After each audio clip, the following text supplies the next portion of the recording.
God, Wow. And we're recording. Wow.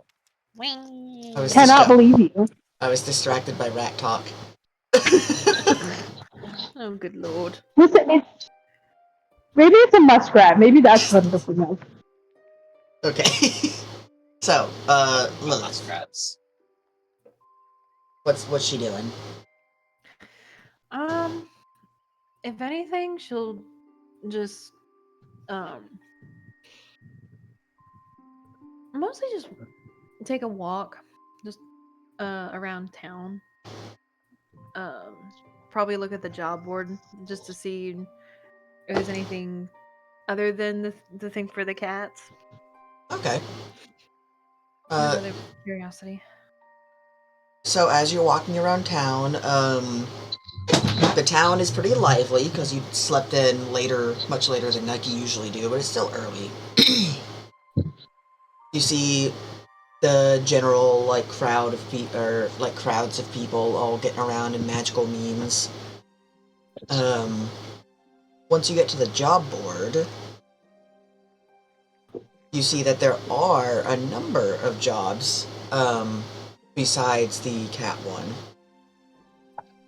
So, what you see is burial escort needed, sacred ore needed, found strange child's doll, lost shorts, salamander breaker needed, music tutor, and of course the feline rescue one. Okay. A couple of those are concerning. But I care. Callie gets to play the flute.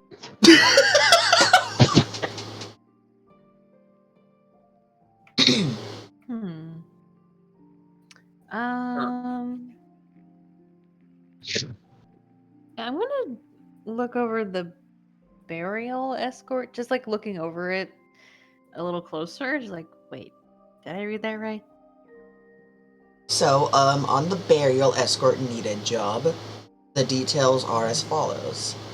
Our recently deceased father needs to be buried in the forest. A small party escort is required in case of trouble. 20 gold pieces negotiable per guard. If interested, come to, and then the address is listed. Okay. Hmm.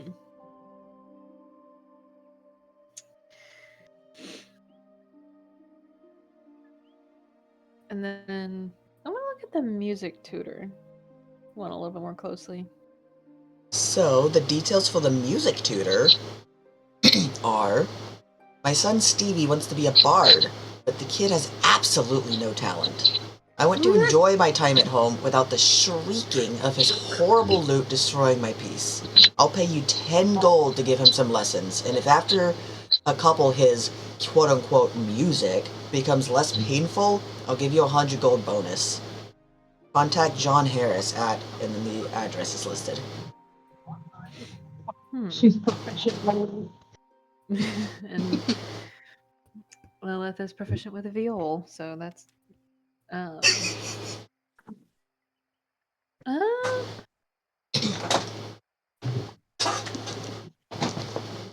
I'll take For that. okay, did anybody else not catch Not like a the first clue. half of okay, No idea good. what she said. That's okay. I'll say it later. Ominous, I love it. I'm sorry, horny. It's just your Discord wants to ultra bitch. And it's because I'm on my data and I'm walking when I already used up like a shit ton of my data. Oh, that makes sense. She's fighting demons. Yeah, it's like I have unlimited data, but they're like slowing me down because I use so much of it. Oh yeah, no, same. My dad and my stepmom have me on their plan, and I would get like the 2 2 gig warning, yeah. yeah, like every like at least once a month. I'd get that and just Yeah. like,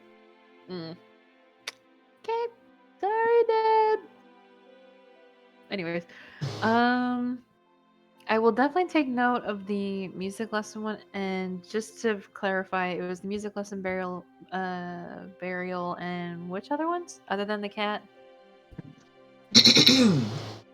There is feline rescue mission, burial escort needed, sacred ore needed, found strange child's doll, lost shorts, salamander breaker needed, music tutor, and that's it. Okay.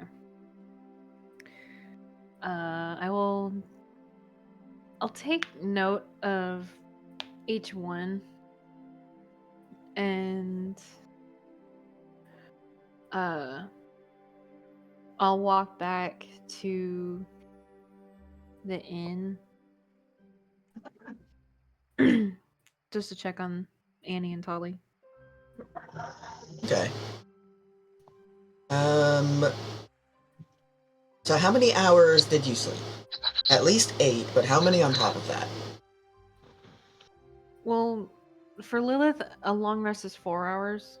Yeah. So... You said, last session you said you were going to do 2 long rests, or did you change your mind? No. I didn't change my mind. I did 2 long rests, which is 8 hours, which is one full one for the other 2. Okay. So I wanted to do 2 long rests, so that's 16 hours. So Mhm. I'm sorry. I just have to take a moment to regather my thoughts because I got pinged in a Discord that I admin, and I scroll through the public chat, and somebody said, somebody was like, "Yeah, it's either racism or oppression," and then somebody replied, "Issues that have already been solved," and I'm just like, what? Bruh, and I'm like, bruh, and I sent GIFs, and I was like, tell me, in all caps, tell me you are a white male without telling me. And then again, bruh. Yeah, it's like... Oh my god. It's very much willful ignorance vibes. Like, in a Discord I'm in, they were talking about, the new Harry Potter game, and I was, or no, they were talking about how one of a VTuber lost got kicked out of their group because they were going to play it. And I was like, well, I mean, like, gave my 2 cents on it, and they were just like, it's just a game, stop being blah blah blah. It's like, bro.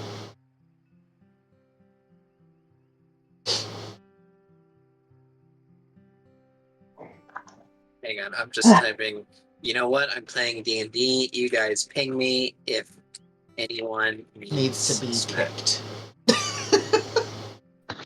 okay, I'm I'm home. home. Yay! Sustenance time. The best time, sustenance time.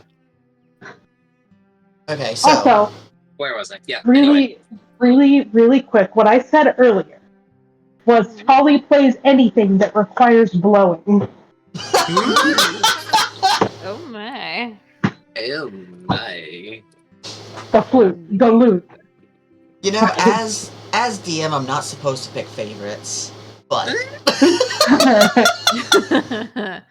damn it, I told them all this shit on the side. I don't want the enchilada sauce.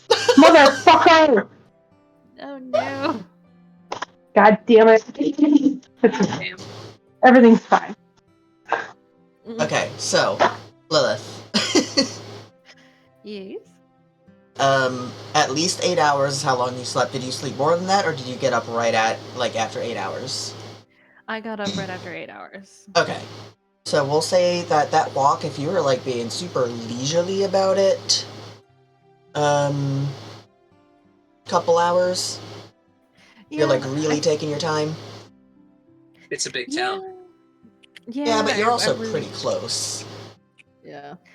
I mean, I was really taking my time, just, trying to... how to put it? What was I gonna say? I was just taking a moment to kind of assess, the bigger situations, I suppose. And really just kind of diving into my own thoughts and just organizing shit because um yeah, I Valid. really wasn't but I really wasn't on the walk. I really wasn't like coming up with any plans or anything. It's just like, okay, I'm just taking stock of what I know and yada yada yada. Yeah, you So just kind of like recouping after getting your ass kicked. yes, I, very fe- I, much so. I feel that. I feel that. But I mean, Lilith also figured that she was more than likely going to still find Tali and Annie asleep, um, and still recovering, which she was just going to make sure that there wasn't any like open wounds that need to be rebandaged or anything like that. That was the biggest reason why. Gotcha. Okay, so you get back, and we'll say that it is 10 to 11 a.m. now. So you're somewhere in between there. As you walk into the inn, the little goblin behind the desk kind of like glances up to like see who it is, locks eyes with you, and then looks back down and starts doing paperwork again. I just Oh my god. Oh my god. I'm sorry. no, I got pinged again. Oh my god. He what? responded to me and he said, I'ma be real with you, bro. It got nothing to do with race. I never had any privilege. My parents divorced when I was young and I grew up. Bruh! Hun, That has nothing to do with Jesus. anything. That has nothing to do with it. My Smack father. Willful ignorance. Yeah, yeah, really is. Damn. It's like okay, and honestly, my response to that would be okay. I literally just, I'm gonna reach across And this internet connection and smack you. See, that's the great thing about being an admin on the server. My word is law, bitch. But yeah, my response to that would be okay. Do you want me to call the ambulance? Because grow the hell up. Because for fuck's sake, my dad left me and my mother when I was 12. They divorced when I was 13, and my mother went down this big old spiral, still going down that same spiral, but I was really paying Mood. attention. Mood. As if thing is if 50% of marriages don't end in divorce. Shut the fuck up, bro. Anyway, Yep. bruh. Anywho's. But yeah, no. Anyway. So much bruh. Oh. I mean. Anyway, can't sometimes with him. His name is David, and he annoys the shit out of me. CBT, we are recording still. His name is David, and he annoys the shit out of me. That's the fourth most common name for males in the United States. I don't care. Oh my god. Oh my god. Okay, hopping back in. Jesus. Hang on. Where's my do not disturb sound? Where's my hang on. Do not disturb. Continue. But yeah, that's what Lilith is doing. She's just when she gets back, she'll check on Annie and Tolly to make sure that, like I said, no wounds need to be patched up. Anything like that. Okay, so as you go upstairs, you see that the door that leads into Tolly's room is open a little bit, which is a little concerning, but not as concerning as it would be if you didn't have the knowledge that she never locked her door. Okay. What is more concerning is that the door that leads into Annie's room is still closed. However, you see very clear indications that somebody has tried to get the door open while it was locked. What? I.e. scratches and other things running along the edges of the lock as if somebody who didn't really know what they were doing were trying to fumble their way through lock picking. Somebody stole my shit. I'm gonna go feral.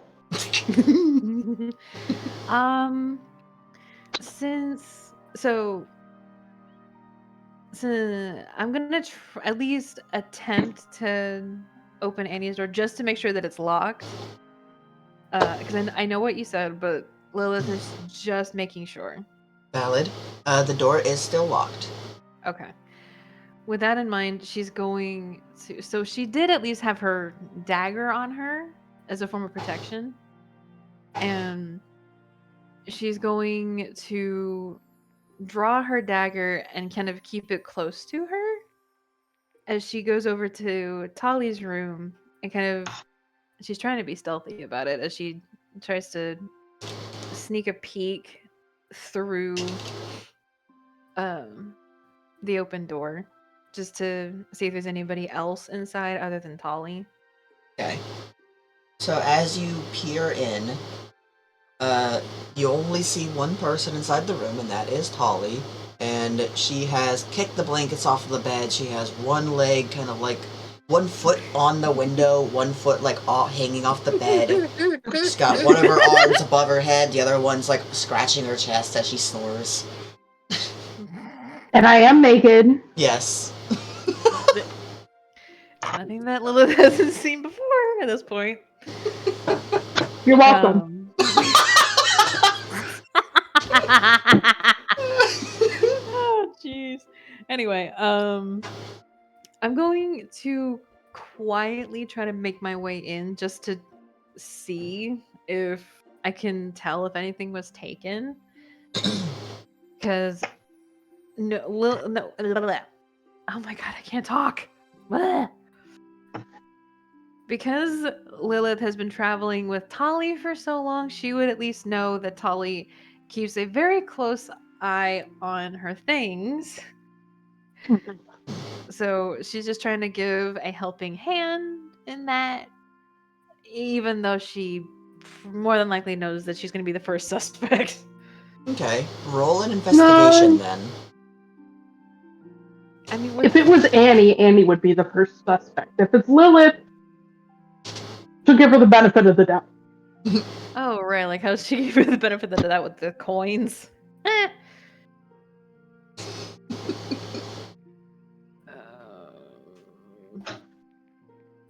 How about a 10? The bags look like they haven't really been touched. Okay.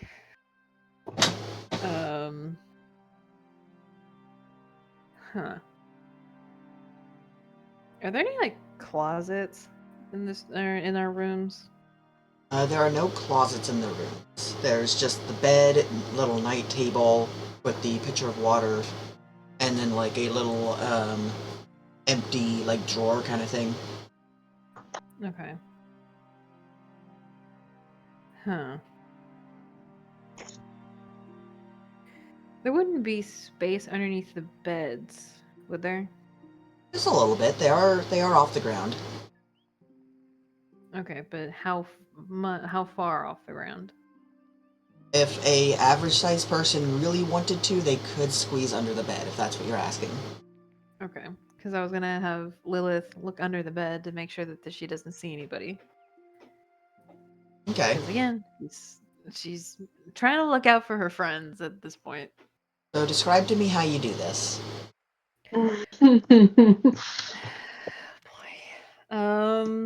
So she's going to do her best to sneak into the room, and after taking a look around, at everything else, like her Tali's bags and everything, when she sees it and there's nothing missing, she's kind of thinking back to her training back where she's from, and she remembers that you always look at every location where somebody could be hiding, and so she's going to as quietly as she can get down to where she's laying flat against the floor, and as best as she can, she's going to look underneath the bed, trying her best not to get hit by Tali's foot if it tries to move. Okay. So, As you do this, roll me a perception check. Did anybody else hear that wire just went robotic, or was that just me? Do a little bit. Oh, roll a perception check while you do that. Oh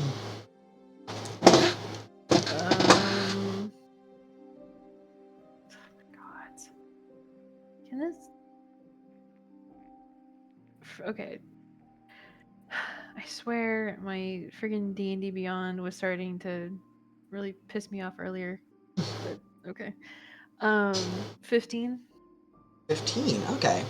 So as you carefully crouch down to look under the bed, also keeping half an eye on Tolly in case she decides to toss and turn and yeet herself at you in her sleep, you see that under the bed there is no one. And at first, this puts you at ease. But then as you start to get, raise yourself back up and your head turns to be looking down at the ground again, you see a faint but distinct footprint that doesn't match the size of Tolly's feet.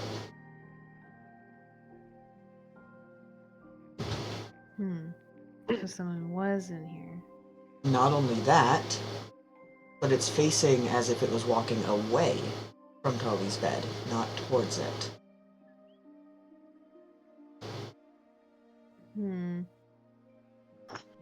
Is this because I was late? No. I'm fucking around. I'm going to look at the window, like more specifically at the windowsill, to see if there's any evidence of somebody climbing in. There is mud on the windowsill. Okay. Huh. Alright. Then what I'm going to do is I'm going to at least attempt to try to follow in any direction that the footprints might have been going. If there's still any more on the floor. Okay. So the footprints, the ones you saw, were already really faint.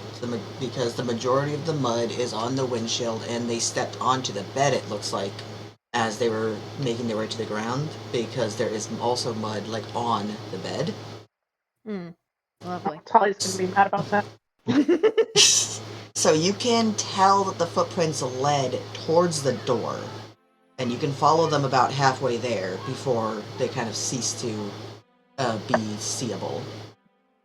Okay. Why did they try to get an Amy's? Okay. I'm gonna go to my room to see if there's any evidence that somebody tried to get in. She normally keeps her door locked as well. So let me take a second to just kind of describe how the rooms are set up in relation to each other real quick. So there's Tolly's room that you are now leaving, and that is the closest to the stairs. And yes, I am closing the door as I walk out the door. Sorry. Okay. Her room is the one that is closest to the stairs, and also shares an outside wall with Annie's room, which is next door to her room. Both of those windows lead out into that little courtyard behind the inn, as we went into a little bit, last session. Your room is straight across from Annie's room. Okay. So it would, in relation to the rest of the inn, be above the front desk area. Okay. So, with all that in mind, as you're checking your door, you don't see any of the same kinds of scratches or obvious signs of entry that you saw in Annie's door. Okay.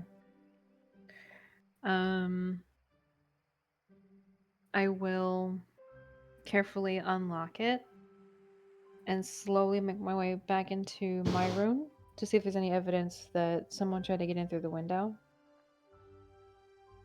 Okay. So as you go up to your window, you're able to see the kind of busy street in front of the inn from outside of it. And not only do you see no signs of somebody having slipped in, but you also notice that your window is locked. And it can be unlocked, but currently yours is locked. Okay.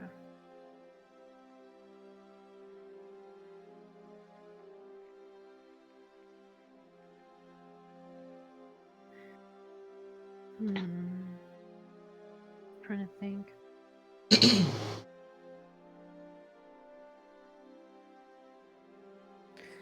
I'll walk out of my room, locking it behind me, and I will go downstairs and I'm going to walk up to the innkeeper. Okay.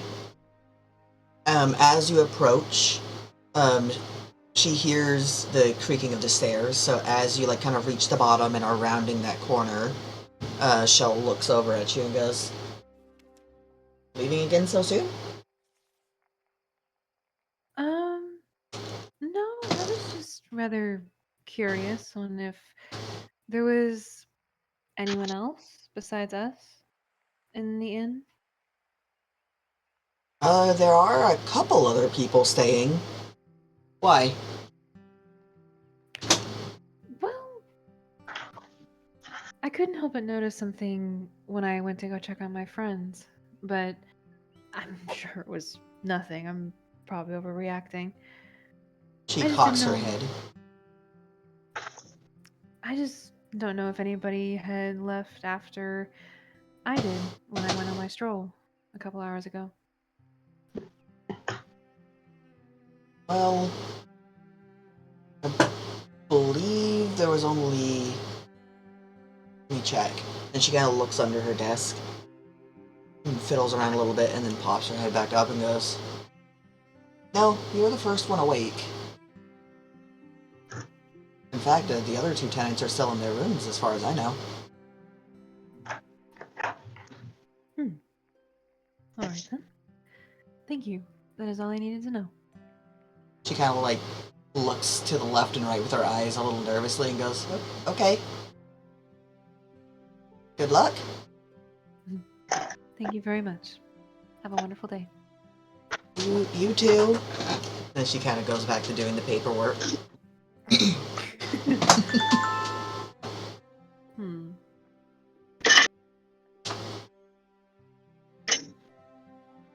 Were there any boot prints that were leading back out the window in Tali's room?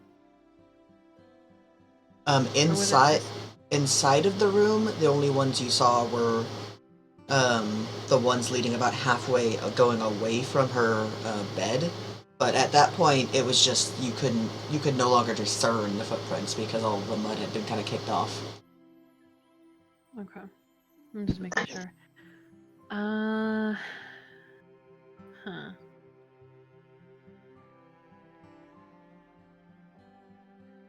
I mean, I won't really know what else to do, not until Annie and Tali wake up.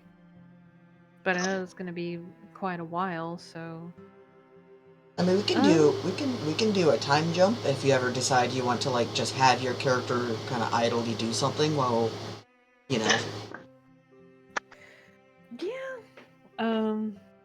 I'll have Lilith go back up to her room, and she's gonna, just she keeps a journal, and I'll just say that she's kind of writes everything down, like everything she's seen.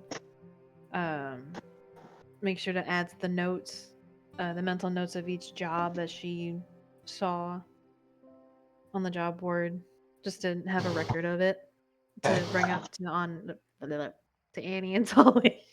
I can't talk. It's hard. Mm-hmm. Okay. English hard.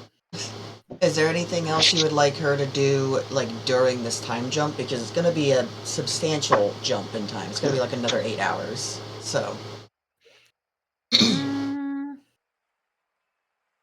Honestly, she'll Probably just like she'll probably just get bored and just be like, you know what? I probably still have like several hours. She's gonna take a nap. Start throwing like little bits of food at Tolly's open, snoring mouth. No, no. She would approve. She would approve. She doesn't want her to choke. I think she wants her to I'll choke. do it. Yeah, choking is one of his favorite pastimes. What do you mean? Oh my god. No. Okay, so we'll say Lilith jots down everything that she wants to jot down, kind of idles about for a bit, and then takes a nap and wakes up to a loud thud. Would And that, since she only needs 4 hours for a long rest, would that be considered a long rest? Technically? sure, yeah. Didn't figure that out. Yeah, no. Well, that's it. We'll say it's a long rest because it makes sense.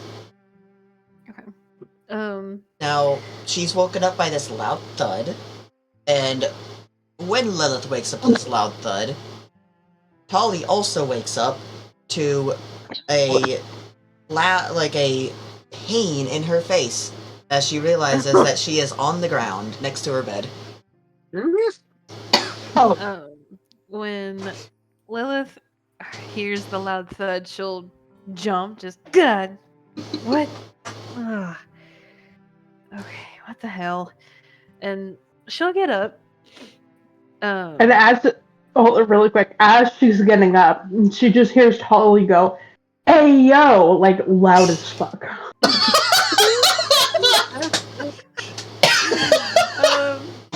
Yeah, no. Then she's gonna double time.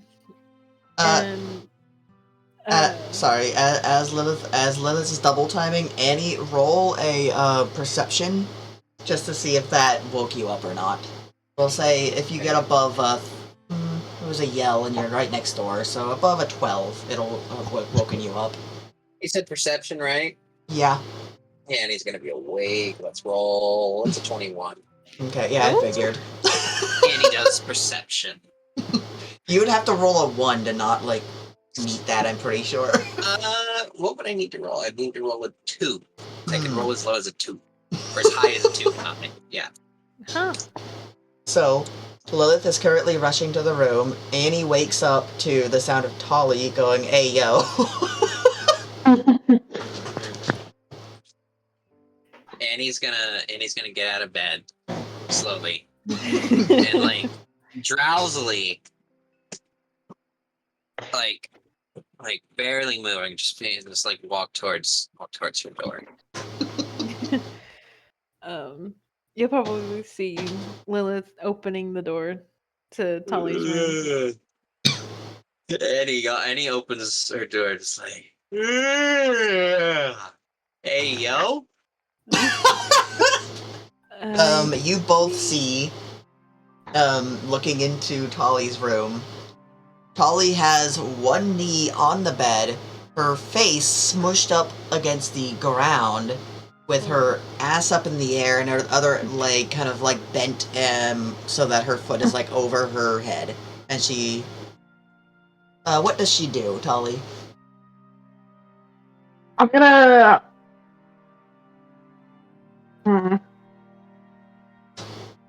I'm just gonna like puff really loudly. Just gonna go, "Well, what the fuck? Why? I don't toss and turn this much. What the fuck?" And she's gonna like start untangling herself and getting up.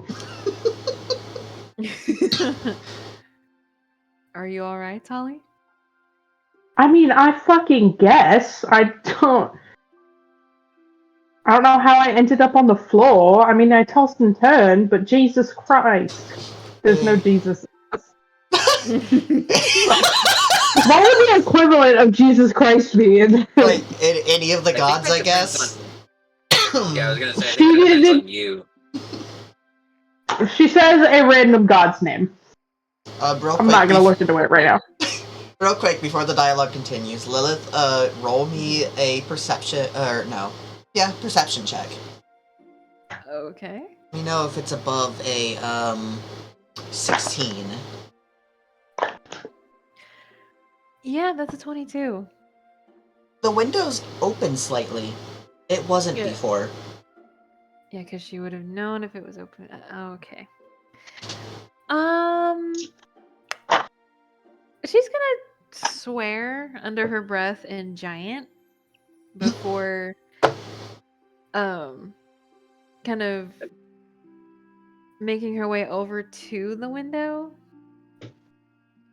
and seeing, she probably sees like the mud that was there before. Is there any? Has it been kicked away, or is there new mud? What am I looking at? There are fresh footprints leading to and away underneath both Tolly and Annie's windows. Like multiple sets. You can't tell if they're from different people or the same person just doing it multiple times.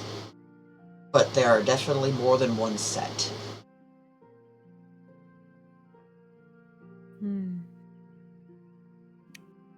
All right, that's peculiar.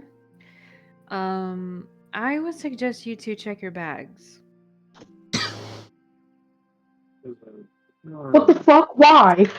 Because I woke up about 8 hours before you guys did, and after my 2-hour walk, I came back and there were scratches around Annie's lock on her door, and yours, Tolly, was cracked open.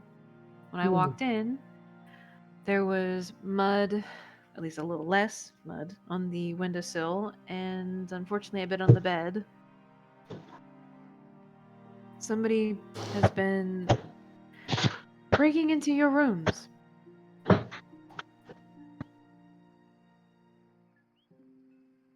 Annie's She's gonna.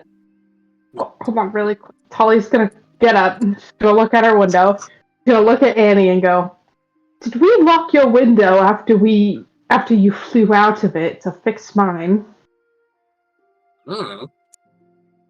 I don't think we did. All right, and she's just gonna go over to her bag and start checking it. And I could go with Annie to her room just to see the tracks. Okay. Yeah, Tolly's fine. She's just checking her bag. So, going into the room, Holly, nothing is missing from your bag. You find out as you search it.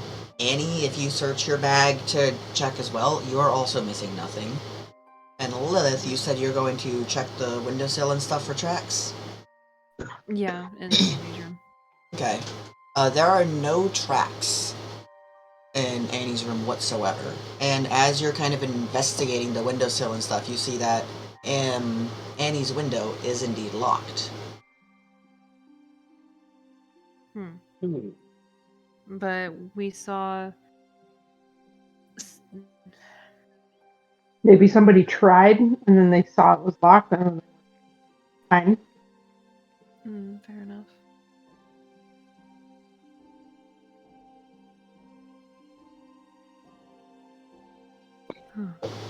But why? I'm not sure.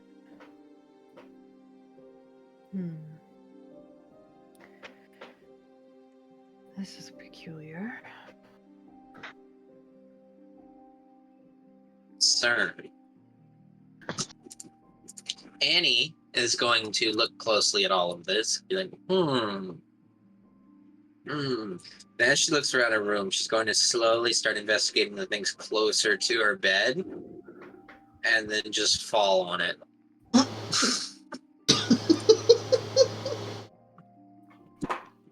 And then once she's like fallen on the bed and is like half asleep, like, and then look over at Lilith and be like, my investigation has concluded that my bed is very soft. Yes. Annie, I'm sure it is, but at the very least, we know that neither one of you, or well, bleh. I'm pretty sure that you guys would have said that nothing was taken. Mhm. Okay. At least we know that nothing was taken from either of you, which is good. But that begs the question: why? Why was somebody going in and out of Tolly's window?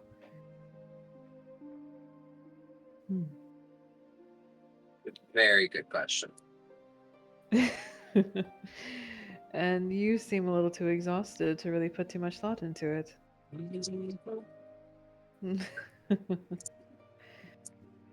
Huh.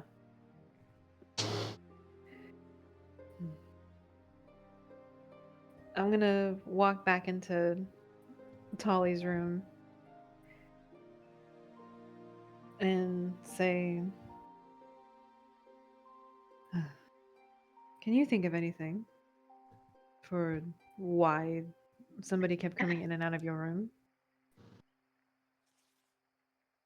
I think so.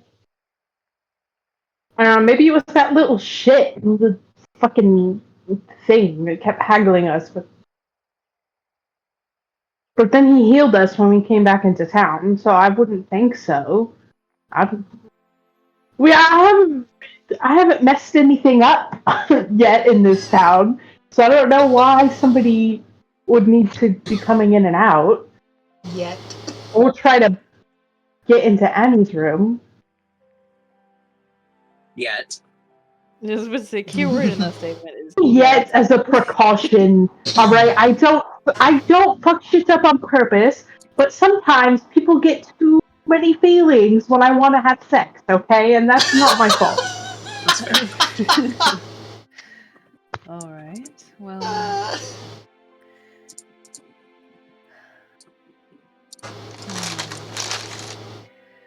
in any case, our Annie, please. huh? It sounded like you said Annie case. It's fun. Good Anyway. lord. Well, how are you feeling? Do you need any more rest or? I mean, Or Tolly. No, you were Tolly. Continue. I mean, she's gonna ask both of you, but because she's with Tolly Yeah. at the moment, she's asking Tolly first. I could probably use another sleep, but we can't just sleep the entire day away. So, I'm fine.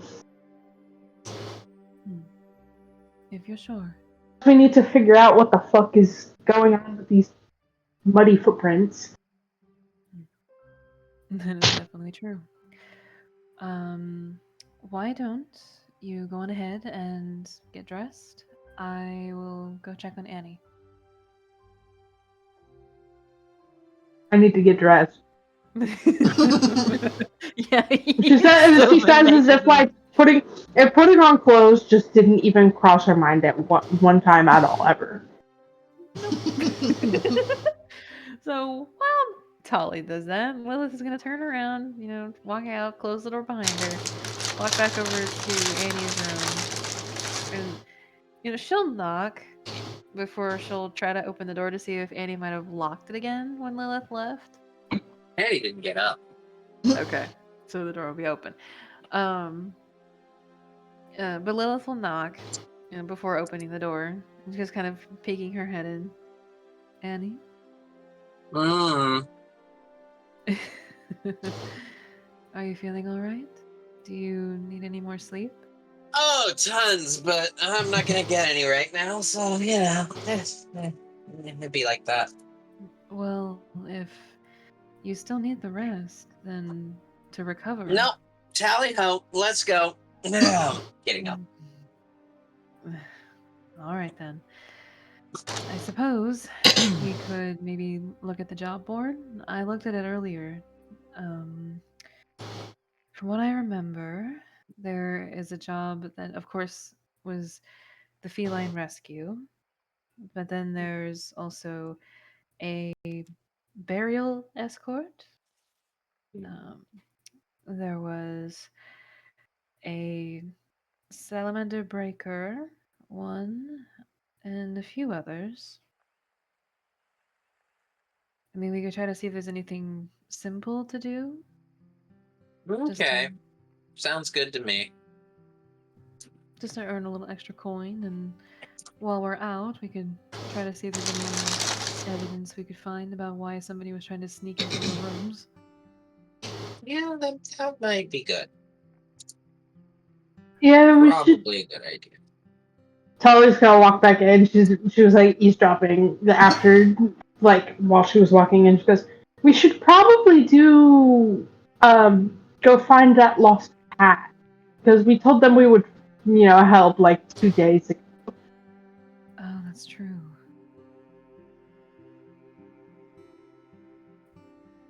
All right then.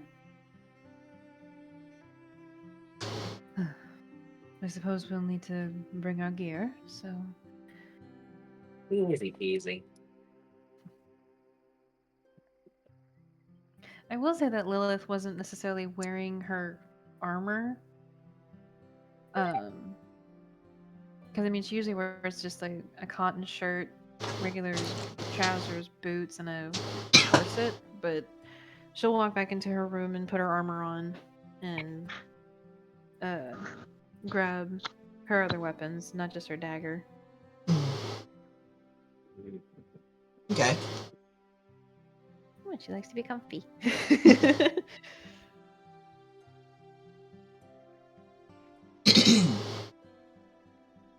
So, what's the plan? Where are you guys headed after this? I'm following. Annie's too tired to make decisions. Mhm. Probably to track down cat. Probably. That's a Yeah. good assumption. Okay, so you're gonna go to Fancy Wares then to speak with them? Yeah. Yeah. Okay. Motherfucker! Ow! Son of a bitch! You I okay? dropped my fork again, and when I tried to grab it, I just like stabbed myself with it. Oh no. But it's Oh my. You. You're not supposed to do that. Yeah, generally bad. fine. It didn't break skin. Get the fuck out of my seat, cat! What are you doing? Just a barrage. Okay, so you make it to Fancy Wares. You are now standing outside of the building. Took you a little longer to get there since one of you's moving super slow, but you're there.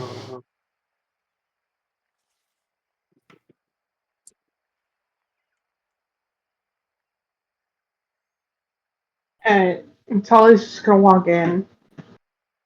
He's gonna look at one of the cats and go, hey, so where was the one of you that's missing seen last? Or like, can you give us a general direction to go in? The cat looks at you, begins to speak, and just as the last time you were here, its words kind of bounce around between like which cat is speaking them. And they say, "We can tell you exactly where the other one of us is. We're linked." Okay, where? Without saying anything else, the cats, one of the cats kind of goes into the back. And you're kind of stood there for a minute watching the cats all wince and struggle to go about their daily tasks. It's much more difficult on them today than it was the last time you were here. After some time, the cat comes out holding a ring in its mouth. It drops it at your feet and then sits down, looks up at you and says, "Wear the ring. attune to it, and it will guide you. I was just gonna give the cat a thumbs up and put the ring on. One more thing. This ring cannot be stolen. You've been warned. And then the cats all kind of go back to doing their business.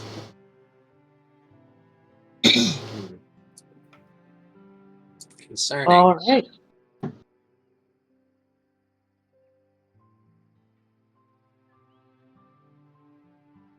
So, if we have to wait for the ring to get attuned to me, we should probably just go look for another job while we wait, Are because you it's going to be a while. trying while you do this, or... Well, yeah. Okay, so as you put it on, most items do take some time to actually attune to. This one, however, doesn't. As you Okay. put on the ring, you kind of feel it bite down on your finger. Almost like as if there are tiny cat fangs kind of lacing the inside of the ring that bite down onto you. And as this happens, the ring attunes itself to you. So you're still using an attunement slot to be attuned to it, but you didn't make the decision to attune to it. The ring attuned itself to you.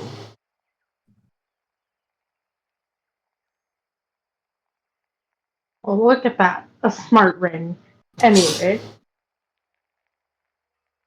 No smartphones here. Only smart rings. So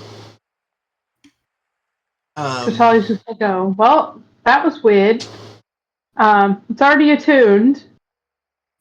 Like, she's saying that to Lilith and Annie.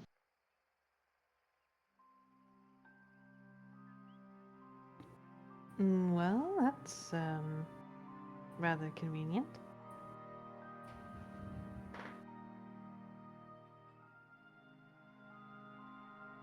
I suppose we should maybe start looking around. Yeah. Sally's gonna like look at the ring, and she's trying to figure out how this is gonna help them find it. So the ring itself, as you're looking at it, it is a jet black, very shiny ring with a cat's eye gem set on the top of it. And as you're looking at it, it looks back at you.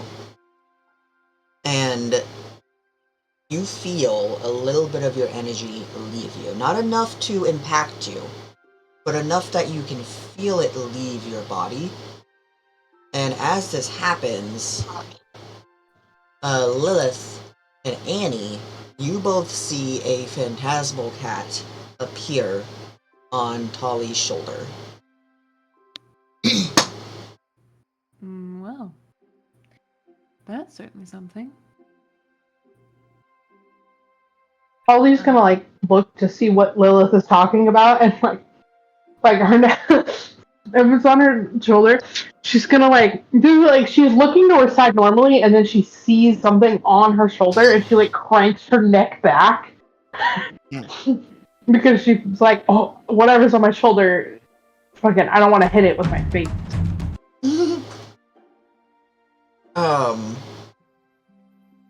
As you do this, as you two see the phantasmal cat.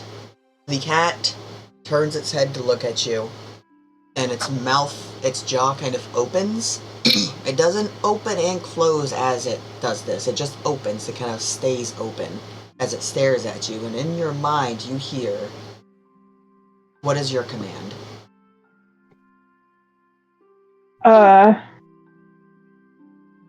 Find the missing cat. Understood. The cat's eyes turn a noticeably dark shade of blue as it looks to the ground and quickly darts its head between all of the cats walking around before hopping down off of your shoulder and walking through the door. Not damaging it, just kind of phasing through it. I was gonna be like, oh fuck, I'm just gonna run after it. We'll just be right behind her. Just, well, this is peculiar. I assume Annie's doing that as well? Oh, I think she stepped away. We'll assume she is. So the cat leads you all through the streets and eventually off into the forest. It continues to lead you for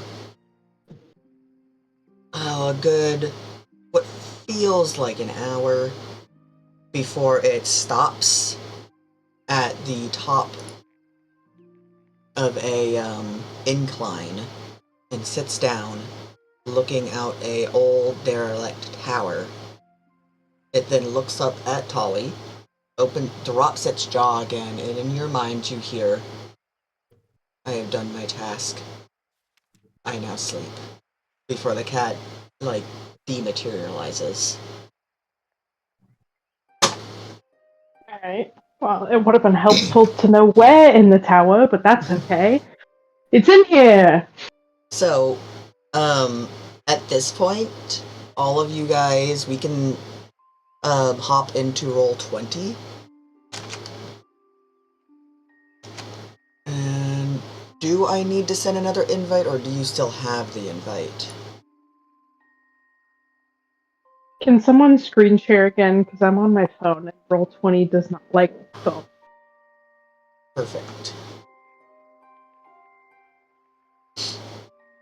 Let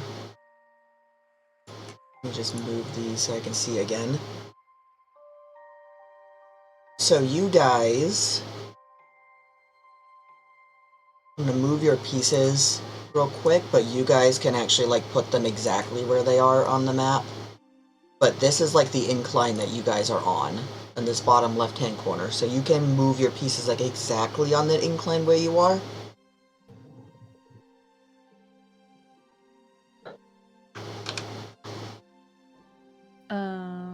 Once. Is it just me, or am I the only one that still sees the desert one? Oh, is it showing the wrong one? Yeah. Uh-oh. Yeah, I'm still seeing the salamanders and the that one chick that we fought in the desert. Weird. Hold on. I'm still new to Roll20. No, you're good.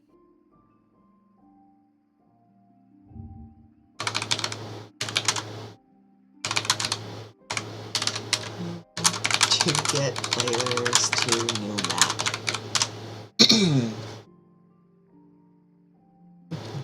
The player bookmark is a red ribbon. There are players on it. Okay. Mm-hmm. Ribbon. Oh! Cool. Bloop. There we go. Awesome. Love. I am back.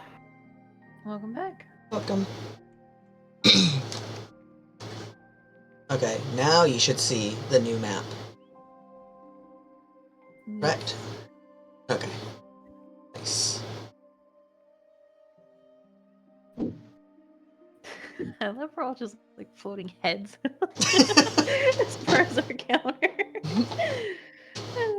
I'm sorry, I couldn't help myself. I love that Tolly's head is 4 times bigger than the other the other two.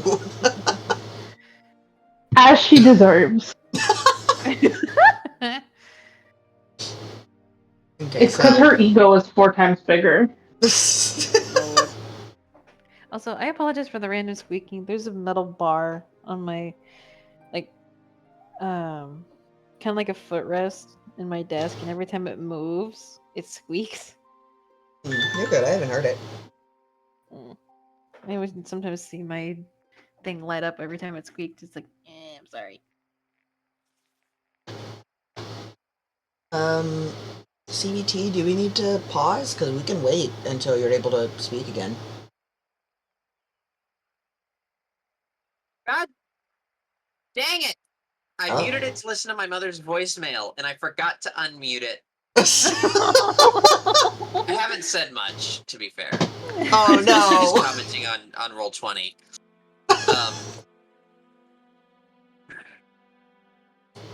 Okay.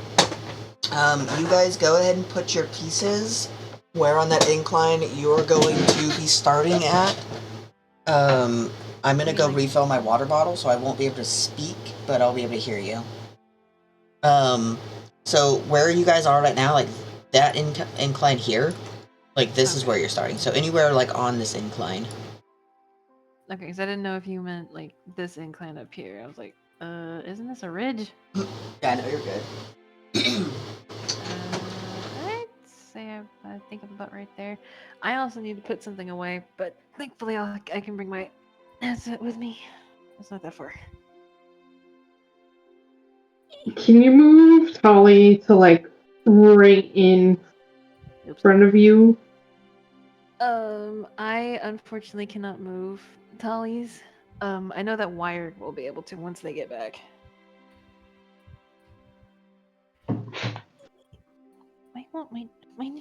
My chair never wants to scoot in. My laptop do not work. Oh no! My W, my 2, my W, my S, and my X key all do not work.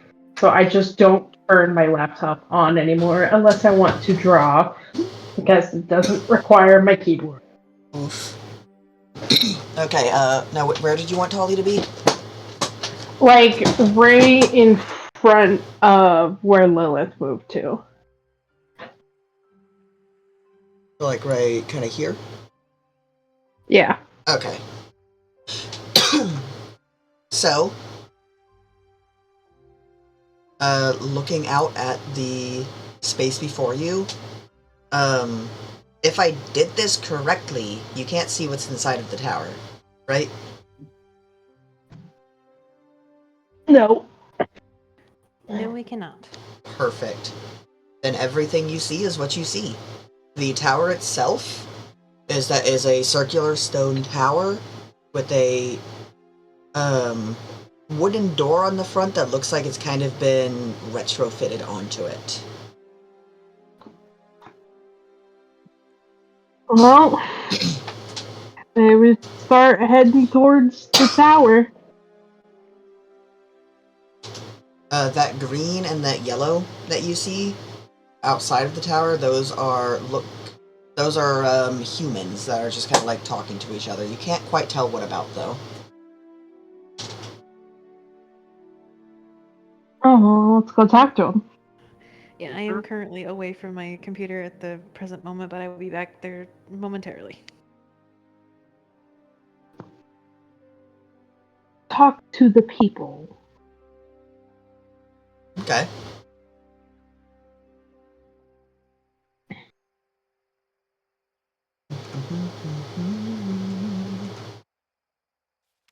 Are you just like yelling out to them? Or are you gonna walk over to them? Well, I'm gonna walk over. Like, once I get like halfway over to them, then I'll start yelling. I'll just be like, hey! What's going on? You seen a cat around here? Who's gonna move her? Oh, that's right. She can't move her. I cannot move myself. Hold on. You know what? I'm so sorry, Bess. Let me just do a thing real quick. So we would technically be like somewhere like right about here, maybe? Like somewhere around here, you think? Or if I can back up a little bit more. That we I don't know if that's a little easier for you, Horny, I'm sorry, to see the whole map now. Because I know I'm sharing my screen with you. Yeah. Edit token Yes, properties. I do see more. Okay, that works. Here we go. can be controlled by everyone. There we go. Oop. Save, and now everyone should be able to move her. Woo!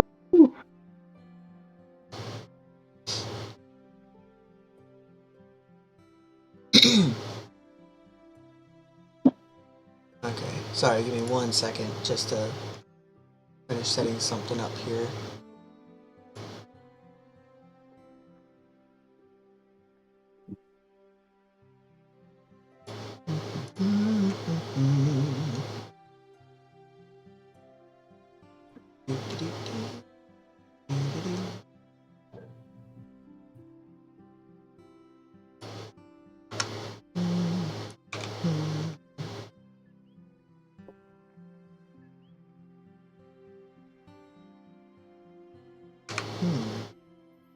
Got that.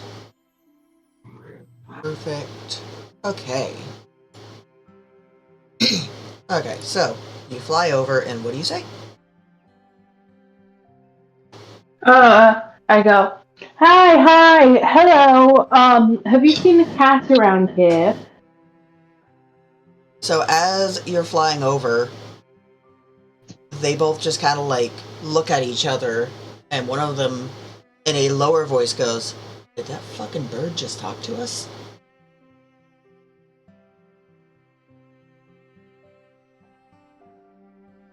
Yes, I am a bird person. Have you seen a cat around here? Does that mean you got one of those, what are those things called? Cloacas? And they both kind of like chuckle.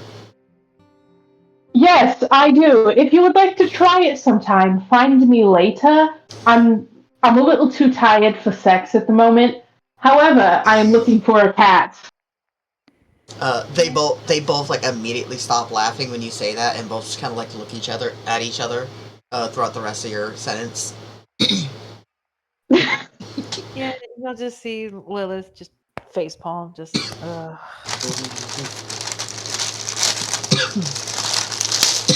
They kind of whisper, or Hold what? on, really quick. As an aside, she's gonna go. Also, no, bird people don't normally have boobs. I just like them. Any more questions? Hey, Rob. The other one looks at him and goes, "Yeah. Are you sure you can tell mushrooms apart? Because I don't think you can." Oh God, Lilith.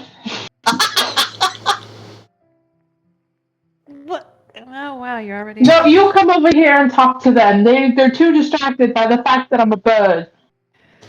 all right. And I'll walk a bit closer to them. Hold on, let me demonstrate on the map. Okay. I'll be like right about here. Okay. As you get closer, they both kind of like put their hands on their daggers, not pulling them out, just like resting their hands on them, kind of like conservatives do with their gun holsters in Walmart. Know that all too well. Okay, anyway. Hey, I mean no harm. We're just looking for a lost cat. That's all. Well, we don't have a cat. Probably got eaten if you lost one out here. Sorry about that, I guess. Well, unfortunately, according to our sources, the cat was last seen around here. And we're telling you that we haven't seen a cat. So your source Okay. is wrong. I want to roll insight. Go But ahead. then, yeah. Well, what's happening, Tully? I was gonna have Tully go. Well, I mean, I don't really think it's possible for them to be wrong. Is it okay if we just go inside? Rolled a 21, by the way. So Lilith, you can tell beyond a shadow of a doubt they're lying to you. So, And when Tolly says her bit, they both start to look a little nervous, then go, "No, you can't go in there." Holly just squints with her already intimidating bird eyes and goes, "Listen, I'm already way too fucking tired to deal with this. Just let us go inside, and if we don't find anything, then it's all good. And if we do find the cat, then we'll just leave with no harm done. All right? It's that simple. Maybe it snuck in. Huh? No, It's a cat. no. See, you three are going to turn around and leave. That's how simple the situation here is. Okay, so Tali's just gonna sigh, right? And then I'm gonna cast sleep. I was gonna say Lilith is trying to say. Listen, if I just put them to sleep, it's fine. They can't interrupt us, and I'm not hurting them. I'll just say that I'm pretty sure that mid-sentence is what Lilith was trying to say. She'll just see Tolly cast a spell, but what she's gonna say was, and yet I can tell that you're. And she's gonna cut off seeing Tolly cast the spell. Alright. Tolly. Oh, jeez. I'm casting this at second level, so I need 78.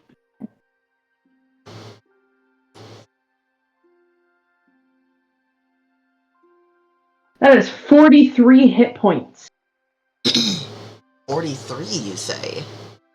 43.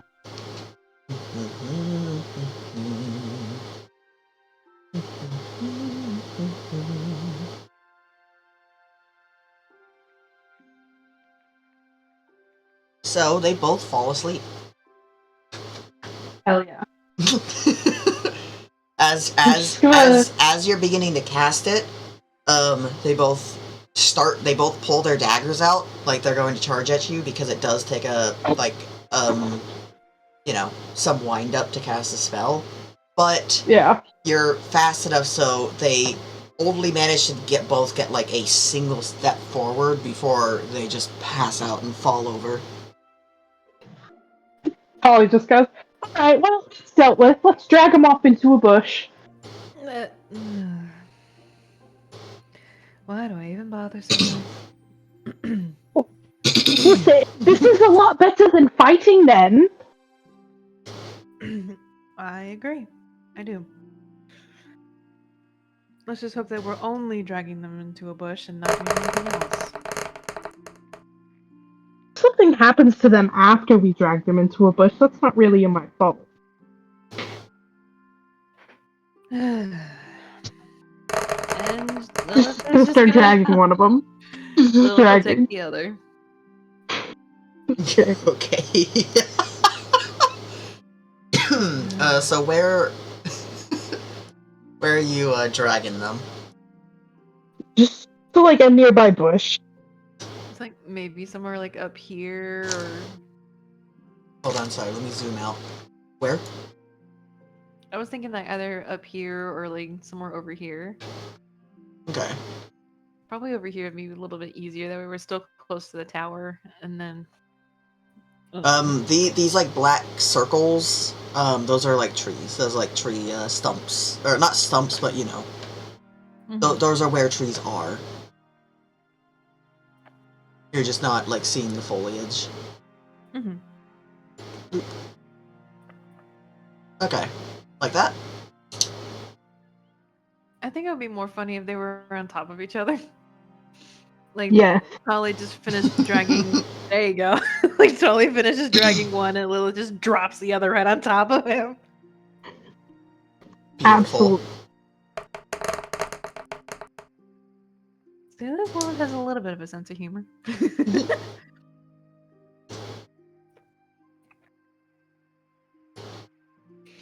Well then, shall we make our way inside? I am, yeah.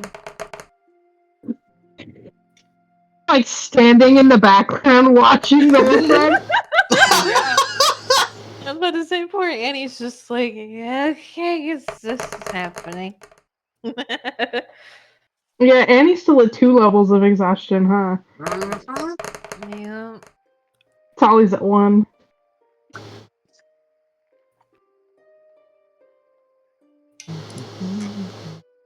Alright, we're just heading on in. We're going. You're just gonna walk in.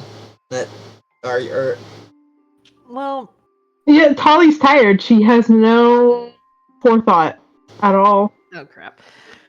You know what? She's usually reckless, and now she's tired, so... I'm tired and reckless. Very, very dangerous. Lilith is actually going to stop her. Like, wait, Tolly. If there's only 2 of them, there's bound to be more inside. We need to be careful.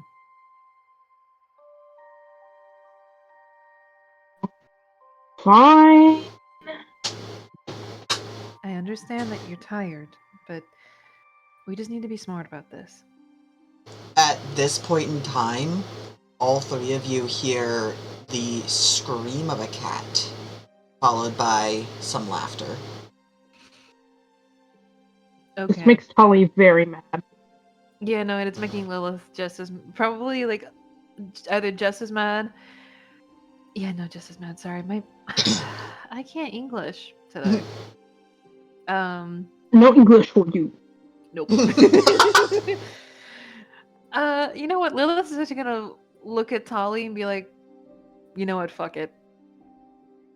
And Tolly's gonna pull out her sword. It's just gonna just fucking like kick in the door with one of her feet. Yeah, okay. Go ahead and put you guys where you all are.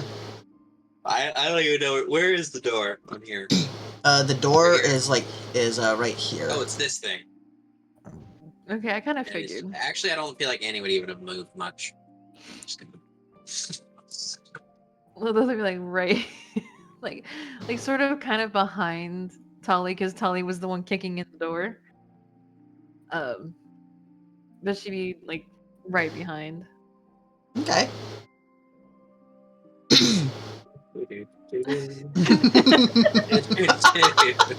It's on her way down. It's only 15 feet of movement speed right now, baby. Ooh. Alright, you kick the door open, and all at once you're all able to see what's inside. Oh, Spiders! oh Five- God. 5 spiders that all seem to be scarred up. Some are missing limbs. None of them react to the door being kicked open, but they are all alive and like kind of moving about. You also see the 2 men, the red and the blue, who both turn to look at you. I gotta switch back to who both turn to look at you, and the cat that is in a cage, who is scarred up and has a gash going across its face, taking out like both of its eyes. okay. The fuck are you lot doing?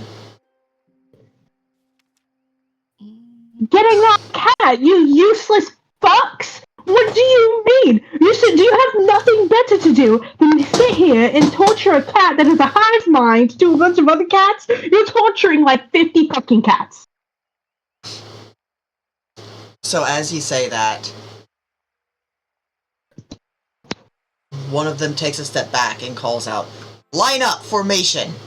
At which point all of the spiders That keeps making my skin crawl. Ah. line up in front of them like this, all looking at you with vacant eyes. I pushed Lilith aside a little bit. I'm like, okay, behind me, please. Let me handle this. Oh boy. All right.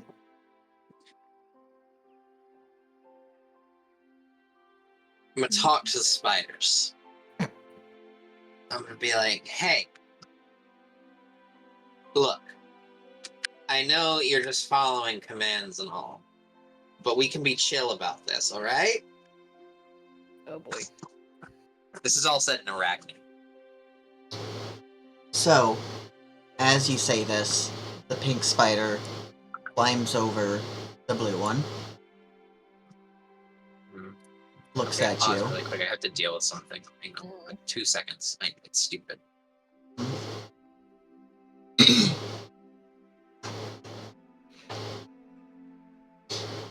The person in the basement got free again.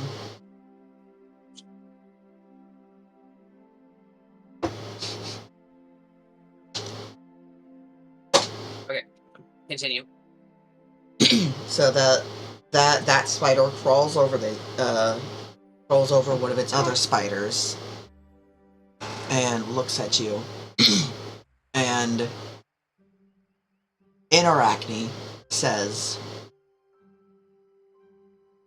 "My family can no longer speak.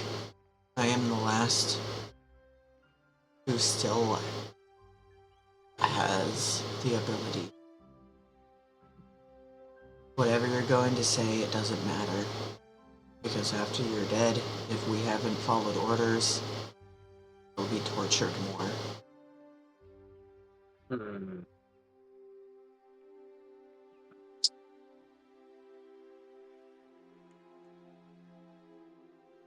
I say back, we can free you. That's what the last people said. And then we had to eat them. Well, look at it this way.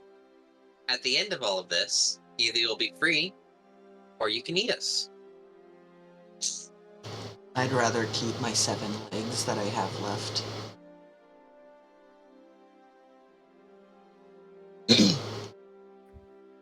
Right. So,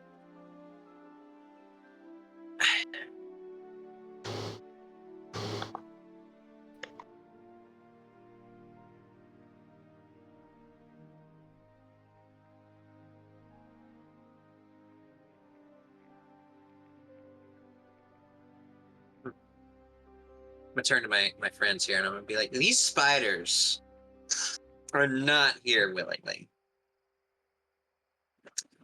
And then I'm gonna turn back to the 2 men and I'm gonna be like, yo, dude, what the fuck? Really? Enslaving spiders? Like, come on. They're just animals. They're here to fight for us. You're just an animal, bro. Yeah. And I'm the one at the top. Me and my friend here. And they both kind of look at each other. That's what you think. Mm-hmm. What weapons do they have? One of them is holding a long sword, and the other one is holding 2 short swords. Okay, I'm gonna treat this as an intimidation. However, I am still tired, so of course that is going to affect things. Yeah, that first level of exhaustion. Yep.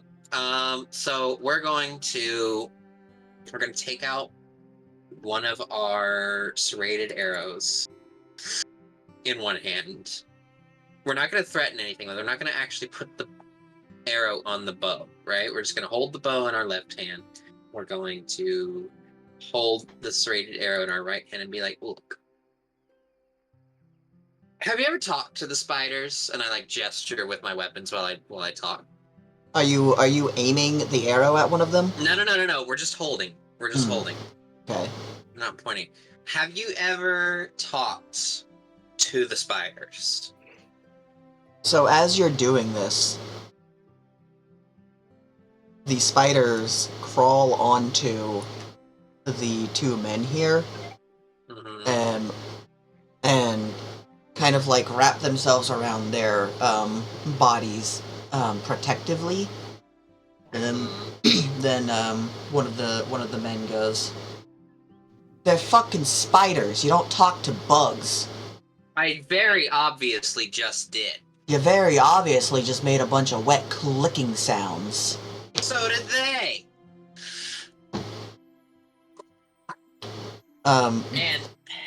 And I'm like, all right. Here's how this is gonna go. You're going to put down your swords and let the cat go, and we all go about our days and our lives.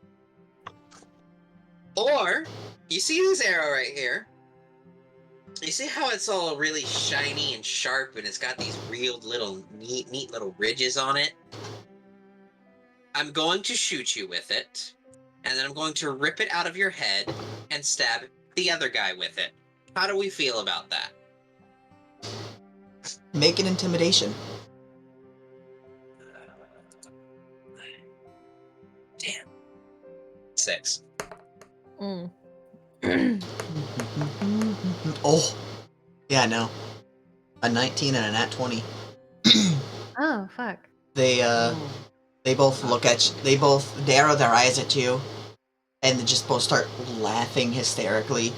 And the red one snaps his fingers and goes, "Fucking get your dinner. I'm tired of talking to this trash." Alright, and with that, I'm like, well, you know what they say about actions, not words. And I string the arrow onto the bow and point it at, red guy. Okay. Each of them does have a spider latched onto them. I aim it at his head. Okay. If it's a targeted shot like that, you're gonna have to roll it as such. How do you even roll that? It's disadvantage, I believe, the same as if you were knocking 2 arrows. Let me double check, just to make sure. It should be either that or it's a normal, like, for normal circumstances, it would be a normal roll, but the DC would be higher, like slightly higher. I would think. I don't know. Let's see. In order to perform a called shot, a player must declare their called shot attempt and location before making their attack rolls. Once declared, the player suffers disadvantage on the called shot attack roll. And an attack roll suffering disadvantage already automatically fails as a called shot attempt. Oh. Wait, say that one more time? So you get disadvantage on the called shot, but if you already have disadvantage before you're called a shot... I don't have disadvantage on attacks, though. I only have disadvantage on abilities. Yeah, so you'll be good with it.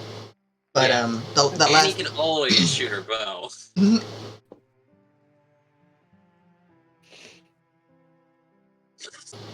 Am I allowed to just shoot, or are we doing the whole initiative thing? Like, how is this gonna work? You shooting will be initiating combat, so we'll roll initiative after that. Okay, alright,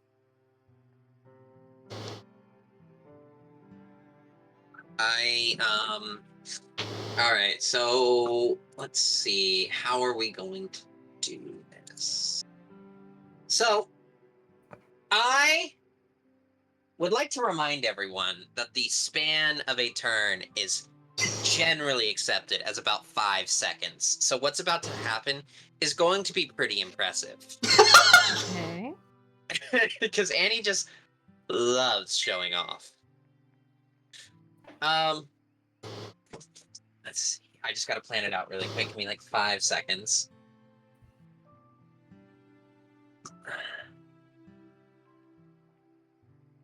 Probably not the best idea to do it that way, the way I was just intimidating with.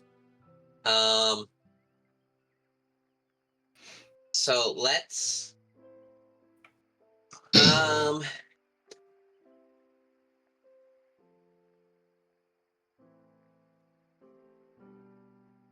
so we're gonna start by shooting at this guy's head. Just plain old shooting at this guy's head. Okay. So that is going to be at disadvantage 24 to hit. Damn. Nice. Yeah, you hit. Okay. Which one are you shooting? The red one. Red, okay. In the head. This is in the head specifically. Mm-hmm. And we're going to do 7 damage. Okay. The arrow is sticking into his face. Lovely. We're going to then cast Zephyr Strike. We're going to make a mad dash for right here. Okay. So Now, the way doing this is gonna cause damage to the spiders, though, as we determined on like what was it, the first or second combat encounter? That if you Zephyr strikes Yeah. through someone. Hang on, let me count some squares really quick. Because... Ooh, better idea. Yes, much better idea. Does ever strike to this point here? So you're gonna Zephyr strike through Tolly? No, this is diagonal movement. Oh, okay. Yeah. To here. Gain advantage because I can't fight up close. Mm-hmm. And then we're going to take the exact same shot on the other guy, Okay. but now it will deal extra Zephyr Strike damage.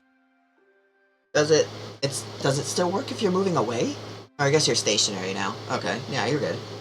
Yeah, it gives. So okay, so here's how this is. Here's how this is. So I have disadvantage because I'm targeting his head.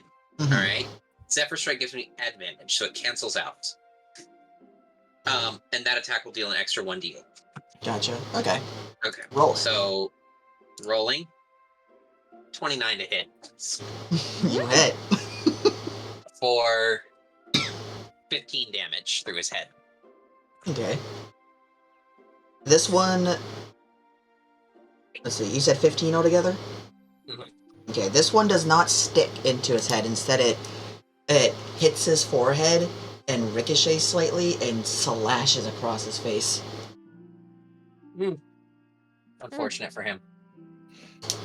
Lots of blood loss in that kind of wound. Mm-hmm. Yeah.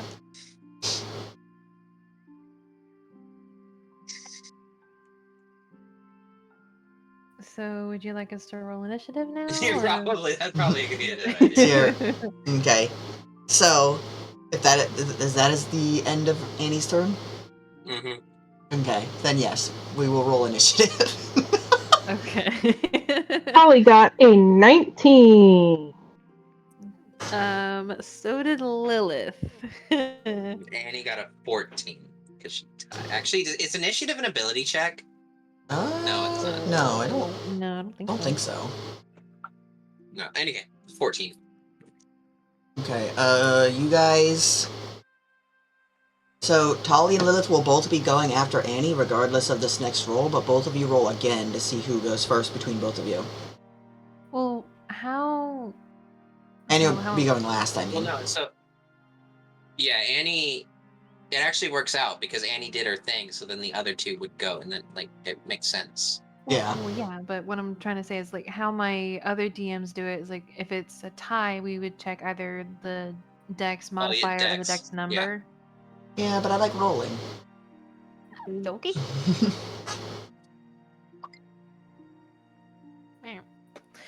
Well, that next one I got an 11. I got an 12. Okay. So, Tolly barely goes before Lilith. Yeah. So, Tolly, Lilith, Annie.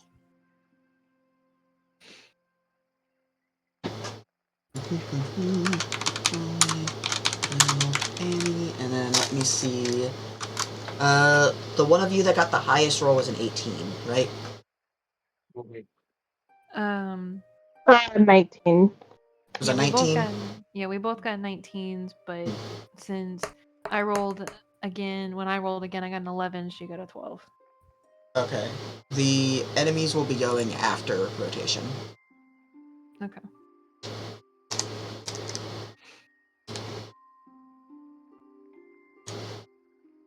So, what you doing, Tully? Okay. Holly, I'm once again casting sleep. Because I don't want to have to hurt the spider. Okay. So, Makes sense. casting it again. Getting another 78.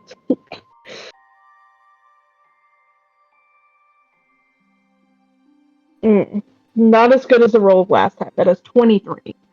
23, okay. Starting with the lowest health, you put one of them asleep. And it Only is... one? It is this one. Boop. It is the piss spider. Dang. Only one. Better than none. Yeah.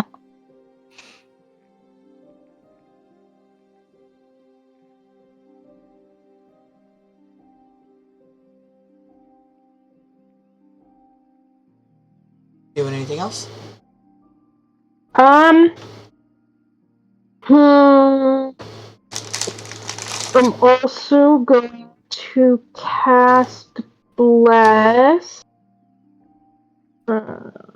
on myself, Annie, and Lilith.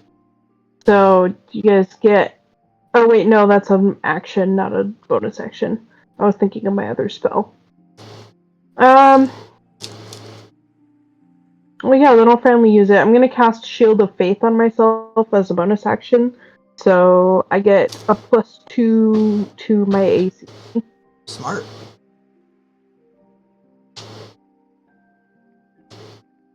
And that's it. Okay. Lilith? Alright, so let's see. Let me see something real quick. Can't necessarily see him all that well, but I can definitely see that one. Actually, is this wall a full wall or is that a half wall? That is a full wall. It's a full wall. Okay. So, the I door... can see the edge of this guy. He's in half cover relative to you, Love. Yeah. Yeah, the door goes from here to here that you kick down. It wasn't really a door, it was just like a hunk of wood that was propped into the space to make a door. So when you kicked it down, it just fell over flat. And now it looks like that. I mean, I kind of figured that at least that the blue guy was at the very least like half cover. I said I couldn't see him very well, but I could see this guy, the red one. So since he's only 25 feet, I can actually. And they do both still have a spider latched onto them. I'm actually going to move to where I'm next to Tolly. And I'm going to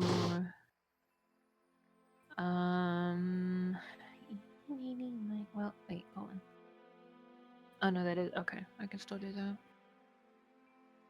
I'm gonna cast Thorn Whip, and I'm gonna direct it at the red one, the red guy. Okay. Are you going to call so that you don't hit the spider, or are you just going to let it go?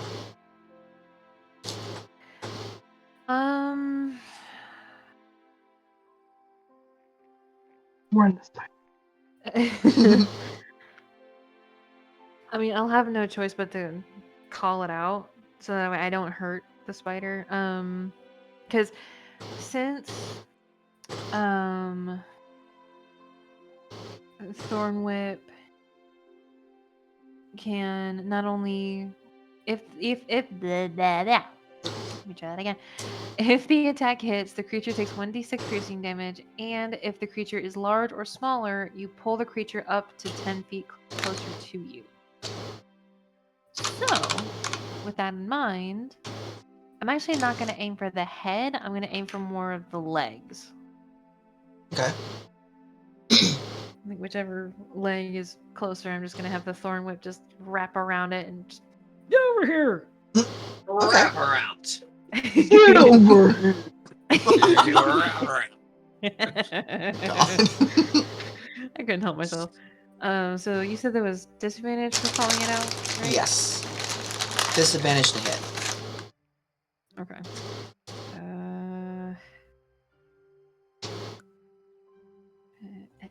Okay, really, D&D Beyond? You're gonna glitch out on me now?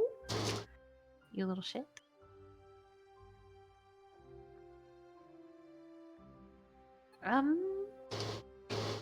15 to hit?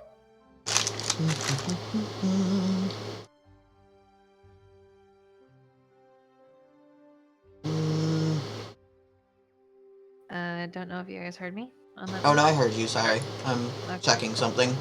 Thinking.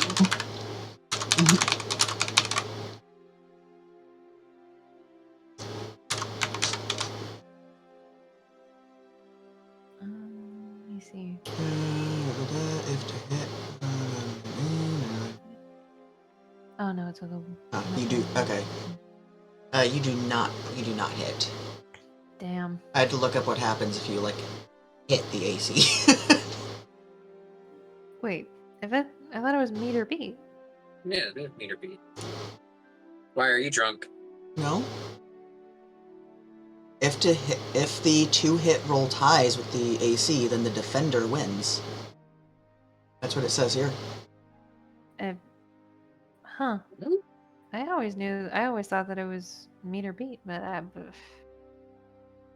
I've been hit so many more times than I should have. yeah, me too. Well, actually, here it's saying something else. Here it's saying the meter beat. What does it actually say in the book? You know what? For now, we'll go with meter beat, because I don't feel like actually like trying to figure out what's right. I'll just go with what you guys think. So you hit. Okay. Roll that damage.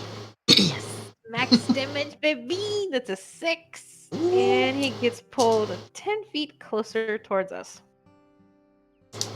No. You said 10 feet? Yes. So you drag him forward this way. In doing so, he hits the pink spider and knocks him over a space. Lilith doesn't necessarily have arachnophobia. I do.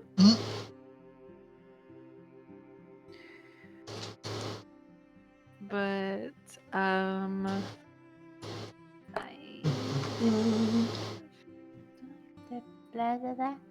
The spider took 2 points of bludgeoning from the ragdoll. Aw. Try not to hit the spiders. Honestly. Never mind. Okay, I was just making sure on one little thing. But that is my turn. Okie doke. It is now once again Annie's turn. What you doing? Decisions. Decisions. Ooh. I have a thought. I'm a thought. Wow, you don't have those often. Damn. You walked right into that one. Come on now. Yeah, you kind of did. Walked straight into that.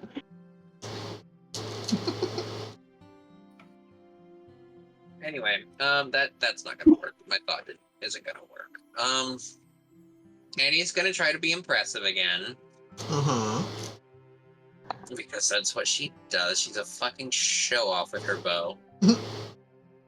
So, do you notice how this is a line? Yes. I mean, it's a line from that square, but yes. No. I can't aim it correctly the way that Annie would. Oh, I see. Because it doesn't work. It would come from like right here. So from where you are currently, the blue guy would be behind the red guy. Correct. Like that. Yeah. So what's the plan? The plan is to do 3 things. First, we are going to aim for their heads again. Okay. Well, specifically, we're aiming at the first guy. We're not aiming at the second one. We just understand that he's behind him. Okay. We'll see how this goes. Alright. We're going to...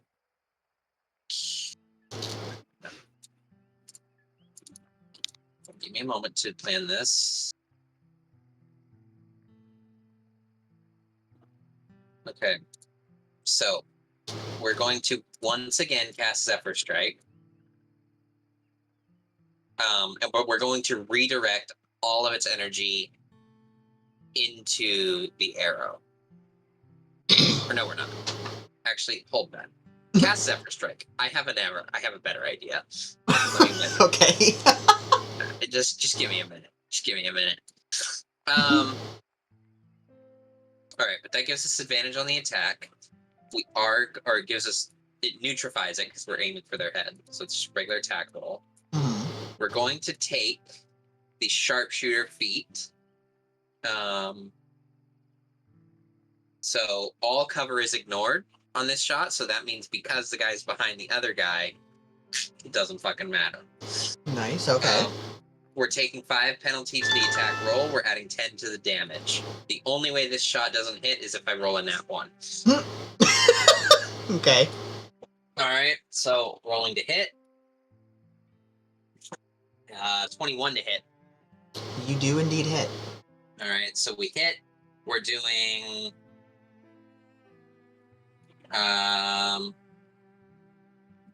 rolling. Oh, that's shit. I guess that makes sense narratively. 10 damage through the first guy's head. It is up to you to how I'm going to deal with damage from the other guy. So you said 10 damage? Yes. Okie Through doke. his head. So, Very specific about that. so, the arrow is not going to go straight through his head, because that would be death. And as cool as that shot would be, he's not hurt enough for me to justify that. Okay. However, what I will say happens is that as the arrow makes contact with his face, the force of the arrow, because this was cast like with the Zephyr, correct? Yes, everything I'm doing in this turn has that effect on it. Okay. The force of the arrow colliding with his face pushes him back slightly and causes his face to turn as if he was just decked. And the arrow slices across his face as it turns and then continues on a straight path towards the blue. Okay. Holy shit. Where does the arrow land? These Do I do damage to the blue? So, for the blue, they're both about the same height, and you rolled high enough with that cold shot. I'm just gonna say you're also hitting him in the head. Okay. So you can roll your damage there. Ooh. 13. Okay. That's max. Nice.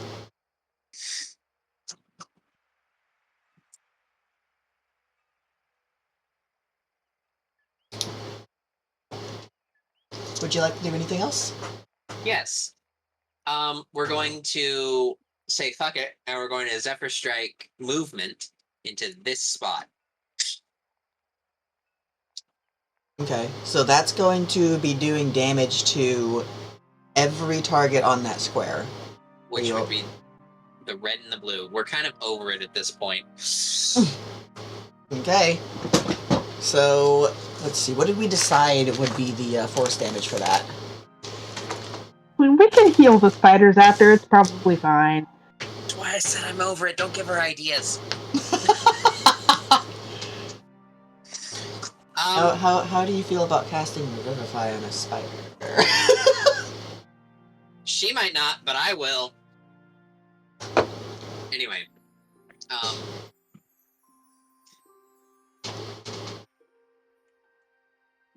I could just roll the difference. I mean, the roll I had for Zephyr Strike was 1, so that would make sense.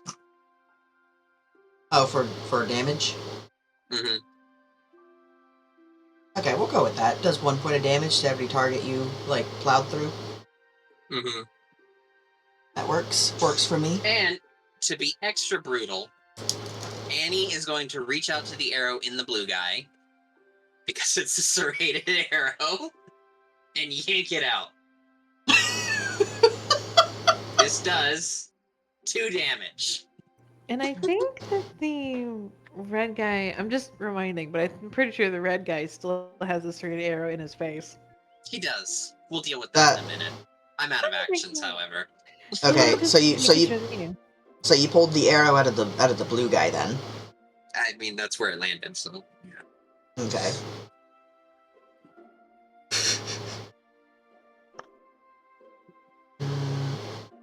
That'd be that. And then he has the blue spider. That would be that. Okay. It is now everyone else's turn. And once again, Annie, you have ended your turn in the middle of enemies. It's all part of the plan. It's all part of the plan. Annie's tired. She's not thinking clearly. It's all part of the plan. Okay.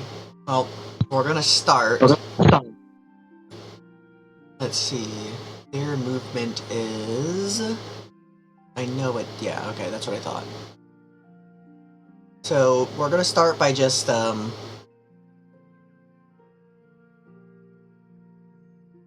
doing that.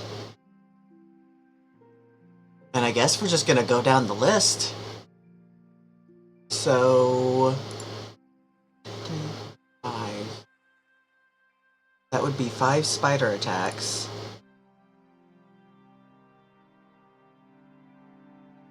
And they're going to be biting. Actually, the first one is going to shoot a web at you. Unfortunate. Does an 18 hit? Yes. Okay. Spider shot a web at you, and you are now restrained by webbing.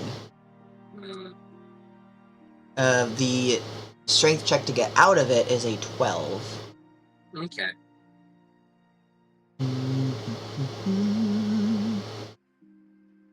Okay, so yeah, so you now have the restrained thingy. Mm-hmm. And...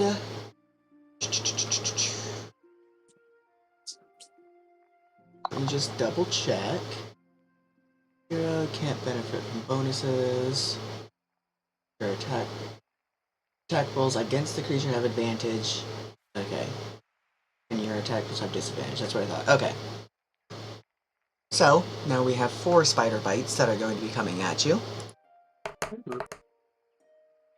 What's your AC? 15. Okay, first one hits then. Oh. And then that's advantage. So second one hits. That one has advantage. So third one hits. That has advantage and still misses.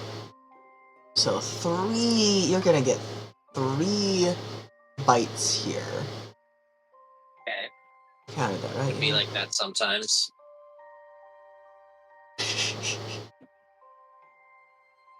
So each.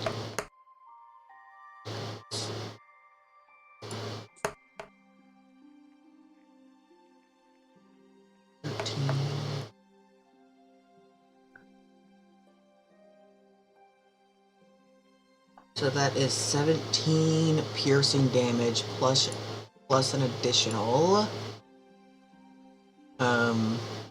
First make a DC 11 con save.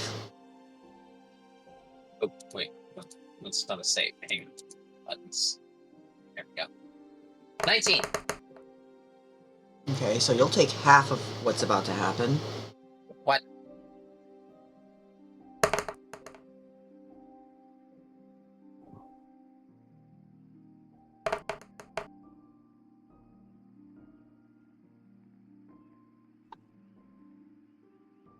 And half of 26 is 13. Yep. So an additional 13 poison damage on top of that from the spooters. And then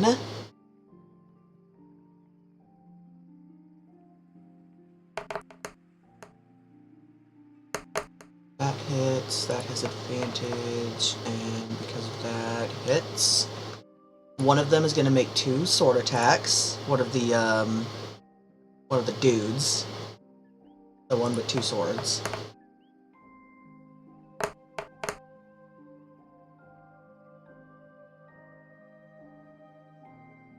For 14 damage, slashing damage. And then the other one is going to swing with their longsword once.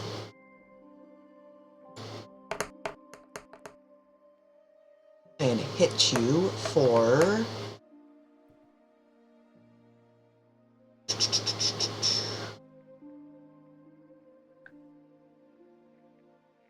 No, I need damage for a longsword, not short sword.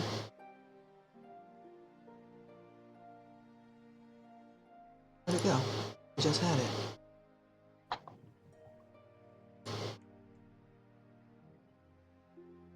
Oh, that's why. For 12 slashing damage. Mm-hmm. And, What do you think happened? and everyone is now done. What do you think happened? Oh, I know what happened. I'm sure, like, you did too when you decided to end your turn there. I didn't have a choice. I'm out of action. You had the choice before you decided to zip into the middle of all of the enemies. And he's tired. So I take it you're unconscious. Yes. God. You know, what did you expect when diving headfirst into the middle of the tower? Less. Continue. I appreciate that you want to be a tank, hon, but you're not. This is a common theme when I play D&D. It's not just Annie. I forget things. Continue. Carry on. Yeah. Don't dwell on my mistakes. Okay, it is now Tolly's turn. Tolly and Lilith, you both just witnessed Annie be super badass and just immediately get beat into the ground. Exactly in character. That is so on brand. Incredible. It is, but that doesn't make it any less annoying. Anyway. We basically just watched our friend get almost gangbanged. You put it like that, Tolly's gonna raise her deny eyebrows the brand. too. There are guidelines, there are rules, there are regulations to keeping the brand. Alright. Tolly, what are you doing? Okay, so that uses my action. God damn it. Fucking, you know what? I'm gonna let you get a couple death saves in before I come and save your stupid ass. Because I have spare the dying, so like, you're gonna be fine. Regardless, either I heal you or you spare the dying something. Let me zoom in here. See.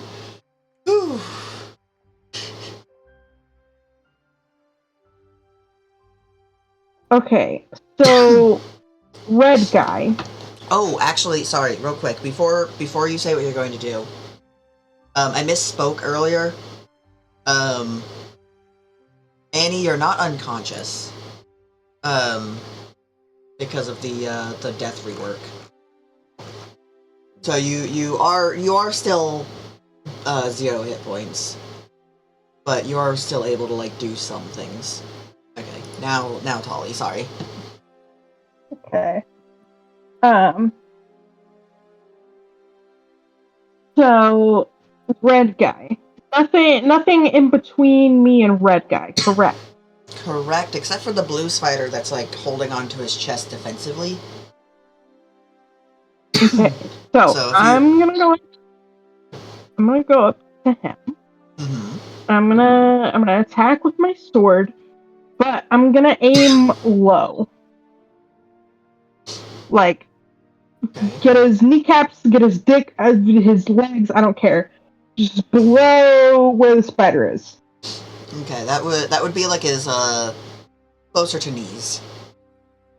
Yeah. So I'm swinging low. Okay.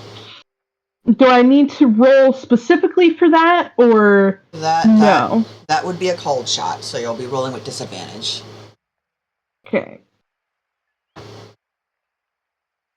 Well, 17. Does that hit? Yes, it does. Woo! Man, I'm coughing a lot today. That is 6 damage. You'll never recover. I know. But, maybe he'll fall over.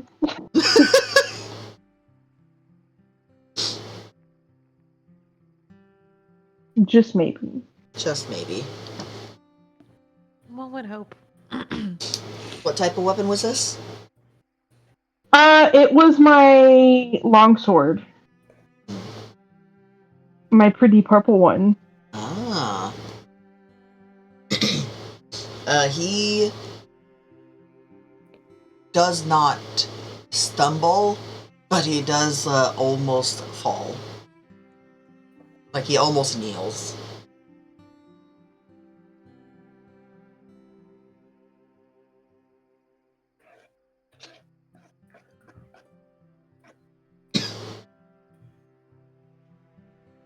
Would you like to do anything else? You know what? You're wearing 2 As a- rings. Oh yeah, what are my rings?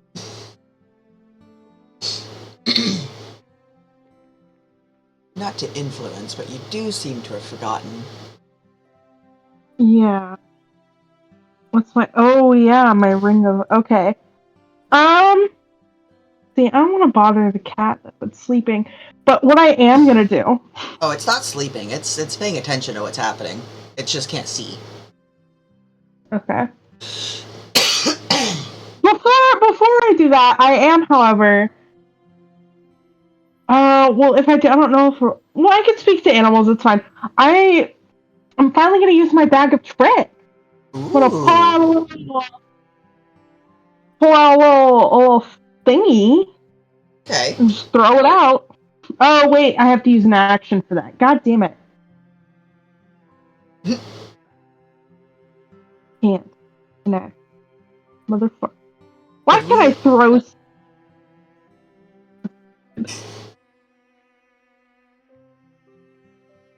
Okay. Then I will talk to the cat ring. Then, since I can't pull out my bag of tricks, I'll be like, hey, cat, anything you can do here? Help at all? The ring, as you look at it, does not meet your gaze.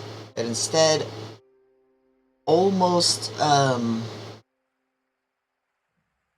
if you can imagine what a closed eye would look like while still, like, being able to see the eye, like, if the eyelid was, like, kind of see-through or whatever, that's basically what you're seeing on the ring.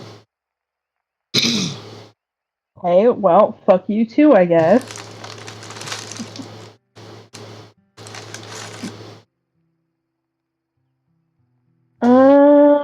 But I got nothing at the moment. Even with my other ring, I don't want to do anything. Okay, that's your turn? Yep. Cool. Let's see. Lilith, what you doing? So, let me think for a hot second here. He may be here, but I still have Tali in the way, and if I try to move here, I still have at least that wall.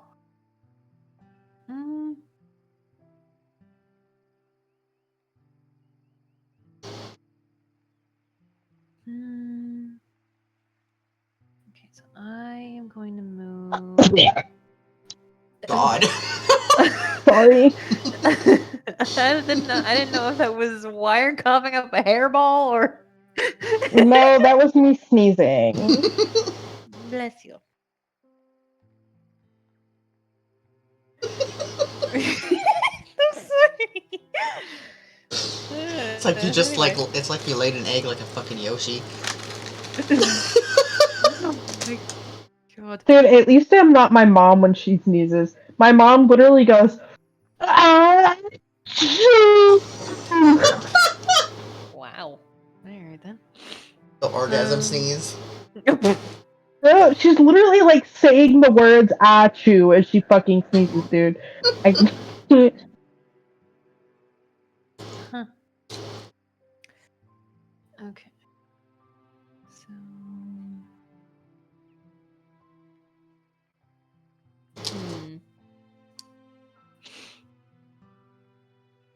Oh, you know what I could do? Wrong one. That's what I get for also having my school paper in another tab. Anyway. I'll finish it by tonight. Let's see. So,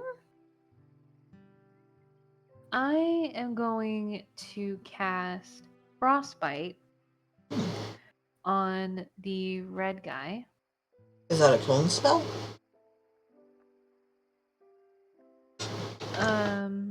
Eh? What type of spell is frostbite? Is that a clone spell? No. It's just a range spell. It says you can cause numbing frost to form on one creature that you can see within range is 60 feet. Ah.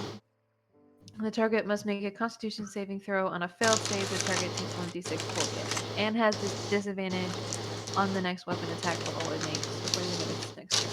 And Gotcha. the save DC is 12. Con? Constitution? Yeah, con. He fails. Yes! Finally! What? The last time I tried for casting frostbite, it did shit!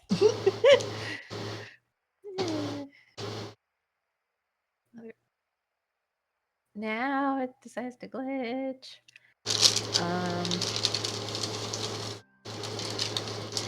So that's going to be a whopping 3 damage, but it also had this. He will have disadvantage on his next weapon attack. Before the end of his next turn. Bet. And then. So, before you continue there, as frost begins to form on his skin and he takes that damage, the spider that was holding on to him loosens its grip and falls onto the ground, so that it doesn't isn't holding on to the cold and taking damage. Oh. So it's just like abandoned ship. It's like trying to hold on to like something that's so cold it hurts you. You can't really do it, you know? Yeah, yeah.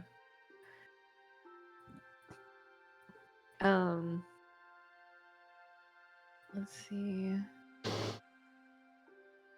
And you know what? That's gonna be my turn. Because I can't really do much of anything else. Okay.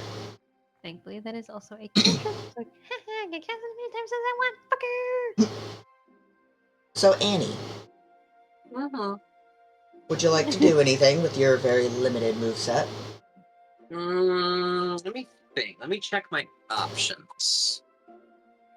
So if you go into rules/helpful and scroll up till you get to death rework, it'll be in that little paragraph. Right above the levels of exhaustion.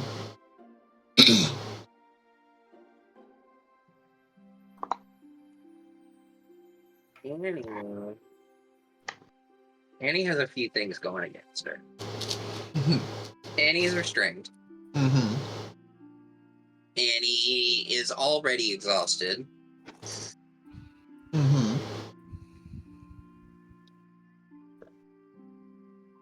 Making my movement speed.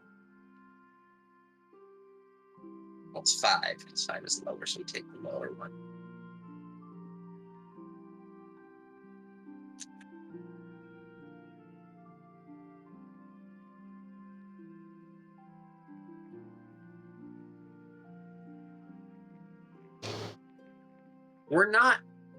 Annie's just gonna lay there and be like, you know what, guys? No. First Annie's gonna be like, just gonna look at the pink spider and be like, really? Really? But it never happened. Like, can't. Trying to help you here. Come on. And then Annie's gonna look over at her friends and be like, I'm okay, guys. Just give me a few minutes. I'm gonna take a little nap. Okay, go ahead and roll your death save. Okay. It's just a d20, right? Yes.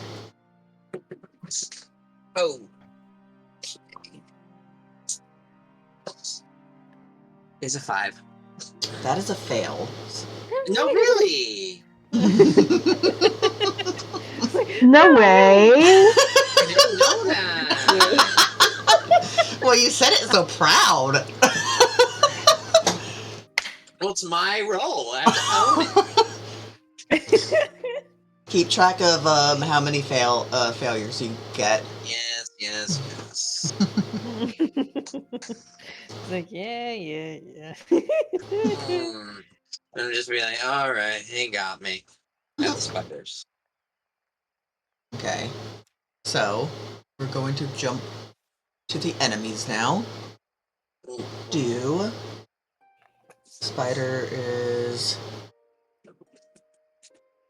there. This guy is going to go here and then kick this spider, You little shit. which will wake it up. And also do a little bit of damage. How much damage? Let's find out. You guys are rude to their spiders. I mean, they're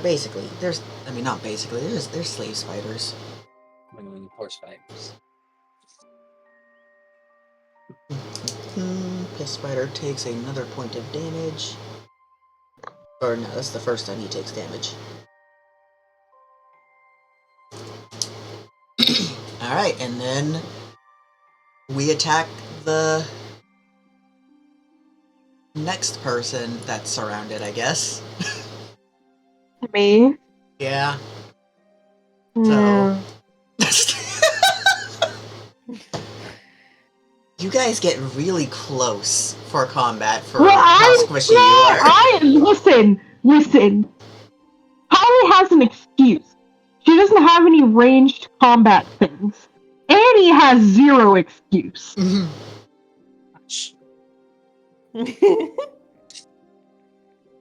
So, the first spider, the red one that is attached, or not attached to, but holding on to the blue guy, is going to shoot a web at Tolly.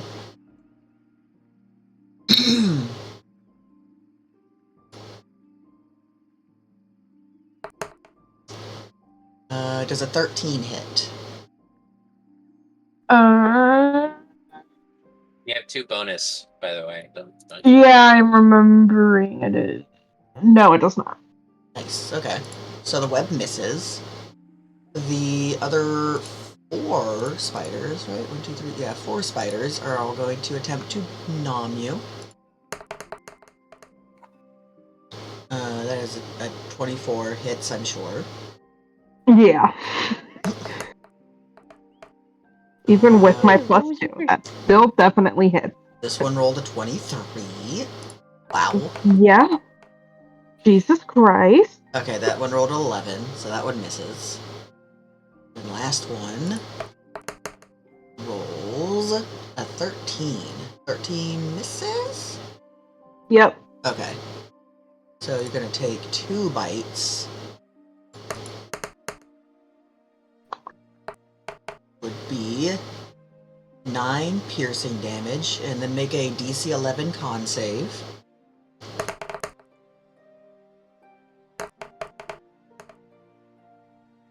Mm-hmm. 19. Alright, so you'll take half of this damage. Half of 15. Technically that'd be 7.5, but So we'll round down. So 7 points of poison damage. Okay. then Mr. Red there is going to swing at you. He is the one with the 2 swords. So he's going to make 2 swings at you.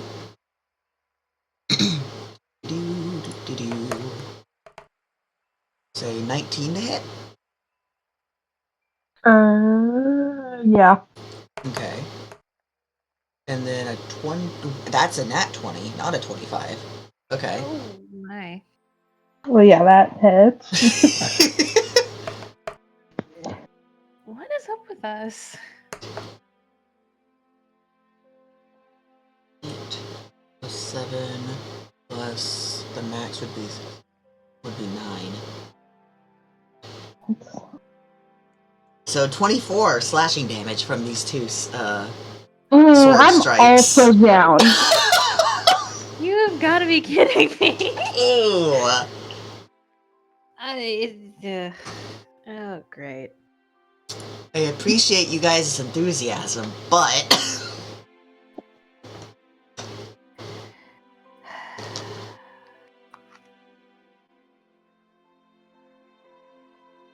Yeah, what is up with us? We're getting our asses I- kicked. Why By a bunch of spiders! to attack? Get mad at me. I'm trying to help. Aw.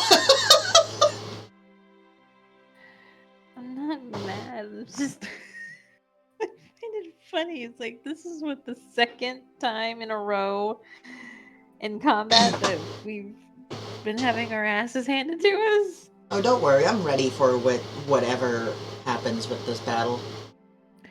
Oh, lovely. It's fine. It's Great. it's character development. Everyone's got to lose like 1, twice, maybe 10 times. Listen, this isn't as bad as when I went down 4 times in one battle at my other D&D game, alright? Okay, we're gonna talk about that later. Oh, good lord. Say that again? I've mentioned it before. It was the spider house. Mm. Yes, you did. Wait, but what did you mention? My brain skipped that part. I went down 4 times during that battle. Oh, yeah. I survived every single time. I haven't even gone down 4 times in a row at a party.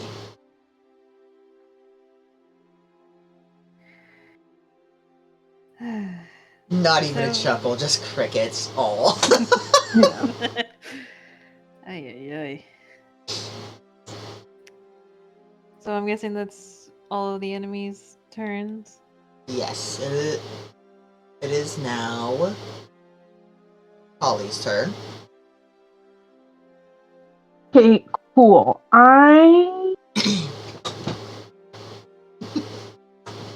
Oh, wait. Idea. So, I can cast Spare the Dying on myself. Yes. Right. So with healing yourself, what will happen is if you use any healing spells on yourself at all while in this down state, you will stabilize yourself, but will not gain any extra HP above 1. So you can heal yourself. That goes for potions as well. So you can use your turn to heal yourself to like get out, or cast Spare the Dying, like you said. You just since you're casting it on yourself in this downed state, it's not going to be strong enough to actually restore health. Yeah, no, the reason I'm using Spare the Dying here instead of one of my other healing spells is because it's a cantrip. So it's not going to use up any of my spell slots to do this, which seems useless. You can also do any actions. Yeah. So I'm just going to go ahead and cast Spare the Dying on myself to stabilize me. Okay. And then after that, I will use Healing Word, which is a bonus action. And I'll get the full healing from that since I already healed myself with Spare the Dying. Correct. You know, it's a loophole, and I want to say no, but I won't rob you of finding a loophole. So go ahead. Yeah.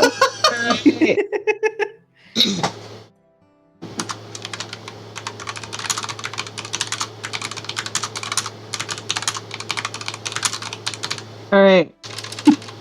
And I am going to now use my Zephyr ring to just go back. I'm going back. I'm escaping a little bit. She escape. I escape. So I'm where are just you like moving? Like to going. here? Like, are you going back like Yeah, this way? yeah, Or? like just straight back. Yeah, like right there. Okay, so Uh, roll a unarmed strike, since you're barreling through one of the spiders. Do you want to not barrel through one of the spiders? Because there is a diagonal path here. That is true.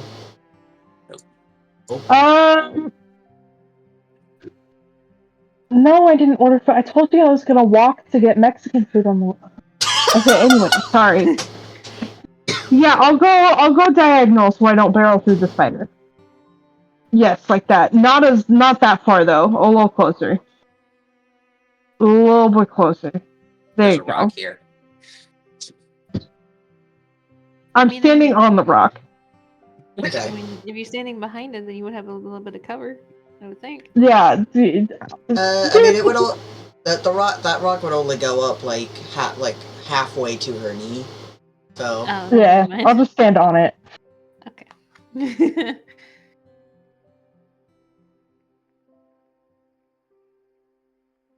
And that's it.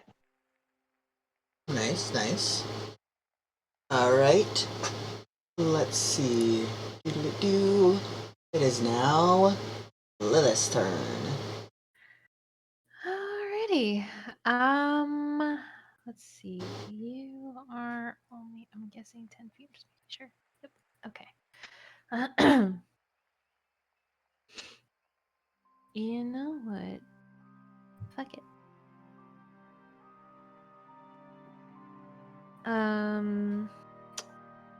Since I'm still within 5 feet of these guys, I am not going to get an attack of opportunity, so because I'm going to move. What the fuck was I thinking? Never mind. Oh. No, I'm not falling for that fucking trap. What trap? No. Wire. No. As much as Lilith wants to do something like that, she's not gonna fall for that. No. I don't know what's going on. I can think of like 3 things that it could be. I was gonna have Lilith move here, Yeah. but no. I mean, you could. It's an open spot. It's unoccupied. I know that, but then I would be surrounded. No. I refuse. You saw how. But don't be a party pooper. Everyone else has done it. No. Bitch! No.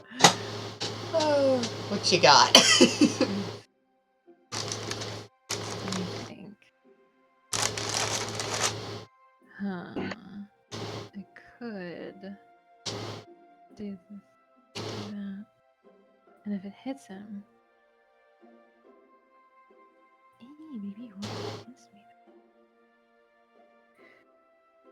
Let me think. I mean, the only real thing I can really do, at least not until I level up, which,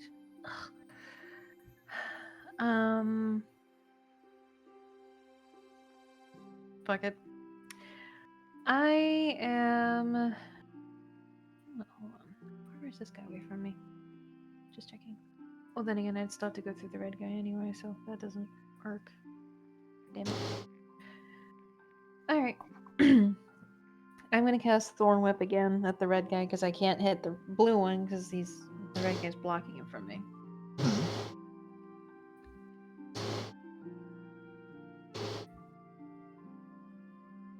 Ooh.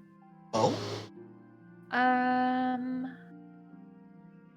since the spider isn't on him anymore, Mm-hmm. it would technically wrap around his chest. 18 to hit. That hits. Okie dokie.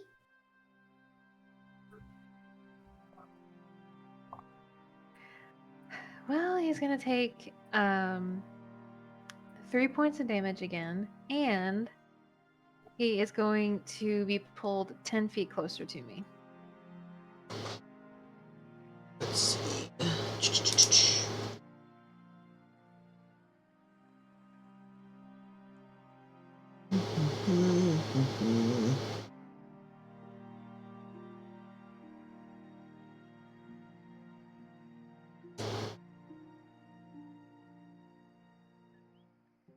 Sorry, just writing something down. Okay. So he's gonna be, if he's gonna be moved 10 feet closer to you, which square do you want him to end up on?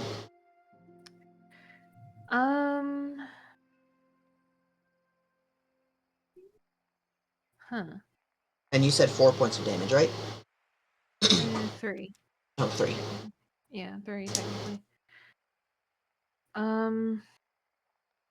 Because what I was thinking about doing is, like, as I'm pulling him, I was gonna move backwards, if that's possible.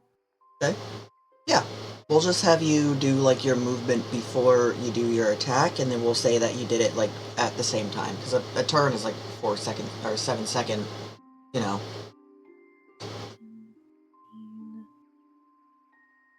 We'll say I move here, that way I'm a little bit further back, Okay. and then he could end up where I once was. Okay. Works for me. That way he's not just completely on top of one of the other spiders. And I do notice that there were 2 spiders that were 5 feet from me, and I just moved out of their range. That you did. So I know that I'm gonna get an attack of opportunity on me. So go ahead, lay it on me. Hey, I'm just trying. Oof, one of them got a nat 20 for their bite. Fuck yeah. I'm sorry. What's their No, other one? What's their other one? The other one misses, unless your DC is somehow a 10. No, that's a 14 for that one. But ow. All right. Okay. That's fine. I knew I was getting into. I knew. I just. So it's 18 points of piercing damage, and then make a DC 11 con save. Alright. Ow. Oh, Jesus fuck. Well, I think I'm going to be the only one that fails that con save. That's a 10. Hey, how much HP do you have right now? 22 currently. I was at full health, and now I'm at down to 22. So... You've got to be kidding me. How potent is their poison? So the thing about their poison, right, is normally you would roll 2d8. But it was a nat 20, so it's a 2d8 plus max damage. Which in this case would be 30.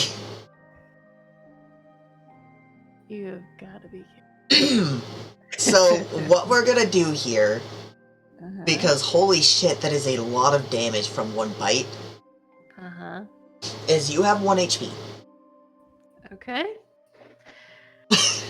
Because I started off with 40, and then wait a second. I'm also going to take a moment here to make you an offer. Oh god. What? Because you just took 48 damage from a single attack from a spider. 48? Wait, you said 30! Yeah, that was the poison. Yeah, the 30 was the poison. Okay. So because you just took 48 damage from one attack from a spider, it would be understandable if that left an impression on your character. A phobia, if you would. You've got And to now, be kidding me. I'm offering you a choice here. Uh-huh. You can either choose to continue along.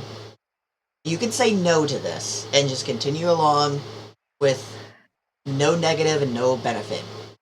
Or you can choose to accept this new character flaw and have a phobia of spiders in exchange for a feat of your choosing. Uh-huh. That... Now, I will say that if you do take this phobia, that it will add some additional gameplay mechanics revolving around spiders. Mainly being that you will have disadvantage when attacking spiders, and disadvantage when interacting with them in any way that isn't hostile. Right, because I'm practically almost shaking with fear. Mm-hmm.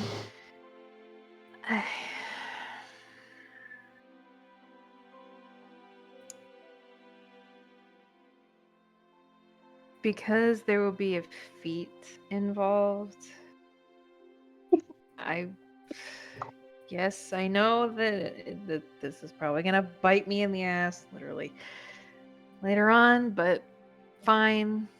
I'll take your offer. I accept. That's what I mean that in English. I love deals. So, Yeah, I know I probably just bit myself in the ass, but you know what? Meh.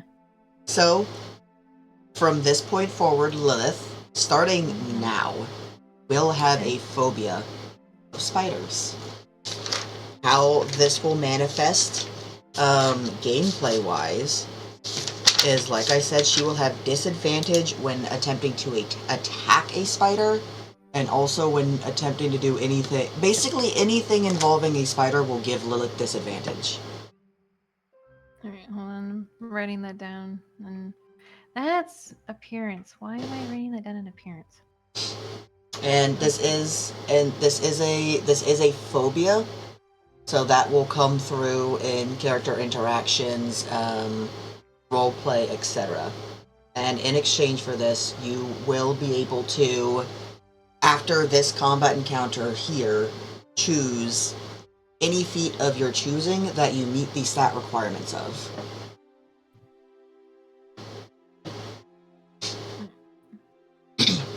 Okay, so disadvantage on any rolls for Yeah. this? Anything involving spiders, you will have disadvantage on, like, rolls with. So whether that's attacking them, convincing them, taming them, etc., etc. So attack rolls, skill check.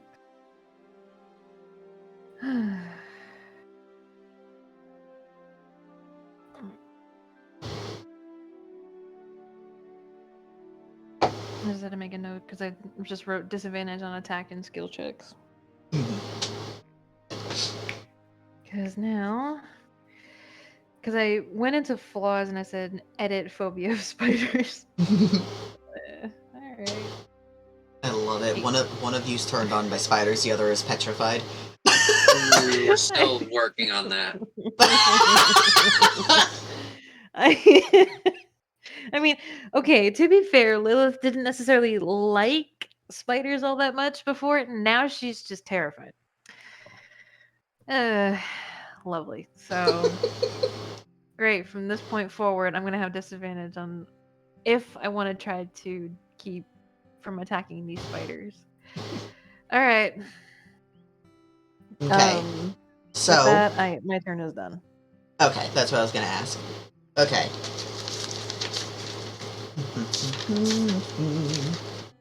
And again, I have a feeling that this is gonna bite me in the ass later on.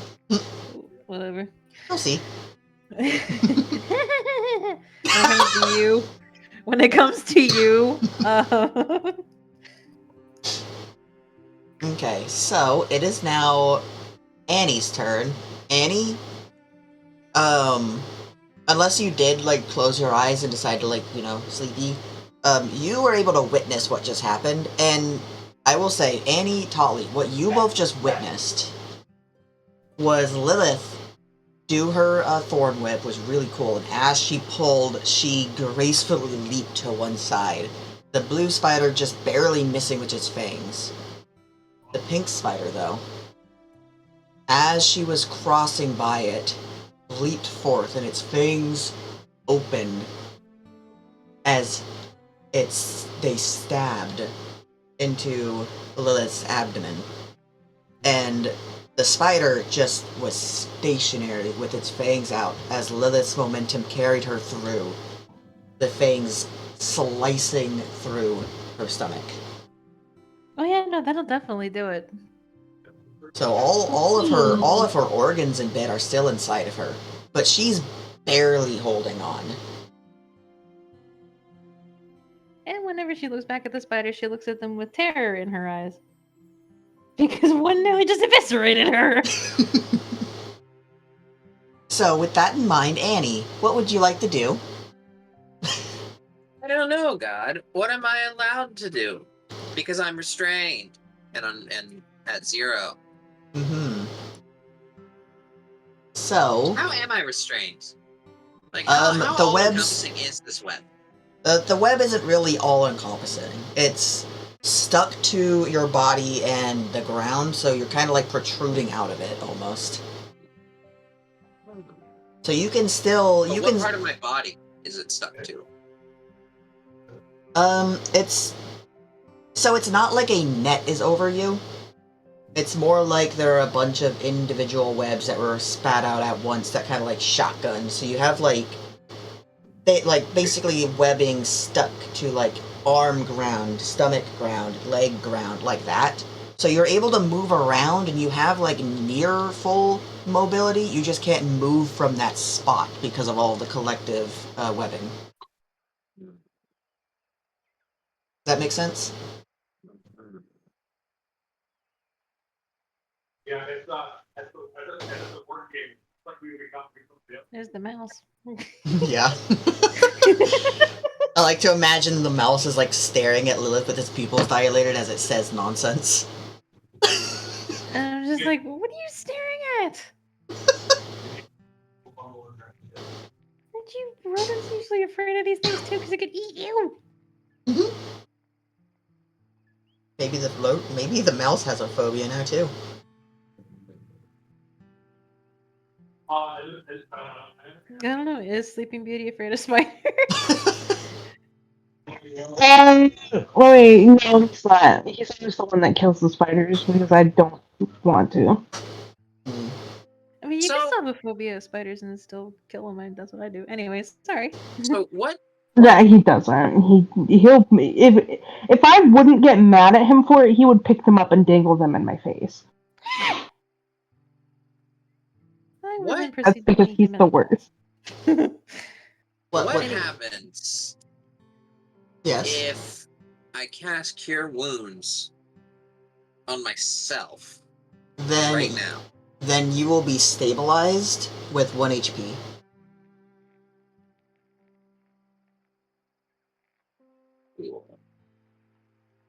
So if the person who is down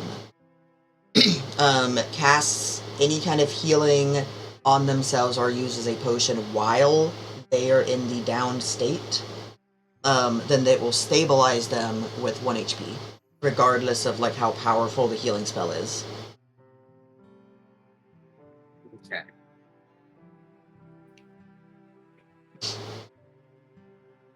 Does this tower have a roof? Yes. So How high is it? So if you look at the rubble, you can see that there is that little stairway that leads up. That does actually like twist up all the way until you get to a wall, or I guess a ceiling rather, that is about where like a third story would be. Okay. Here's what happens. Annie had a wonderful power nap in the last 20 seconds. Okay. Annie has a moment of clarity and gets the potion of healing out of one of the pouches that she has in reach. It's not Okay. easy to do, but she manages because she's cool like that. Annie uses said potion of healing and just takes a big swig of it. It's like, ugh, blah, blah, blah, blah, blah, blah. Okay. Are you taking it as an action or a bonus action? Or as what? What? Oh, did you forget about that? No, you cut I don't out. know. Yeah, Oh. you did. Yeah, Whoops. there are moments where you do. Did you kinda turn your glitch out. camera around today? Yeah, I did. I'm looking at it. It's all googly eyes. Okay. I said, Anyway, you were saying are you drinking the potion as a bonus action or an action? as a bonus action, then if I have the option. Smart. I figured you forgot about that, and I'm being a little nice since you guys are getting eviscerated. One of you, literally. Okay, Annie is. Okay, Annie's going to.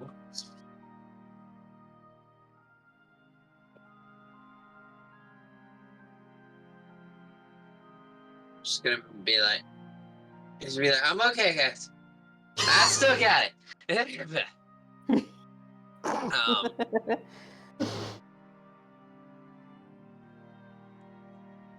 Are there any windows in this tower? Not that you can see. There might be.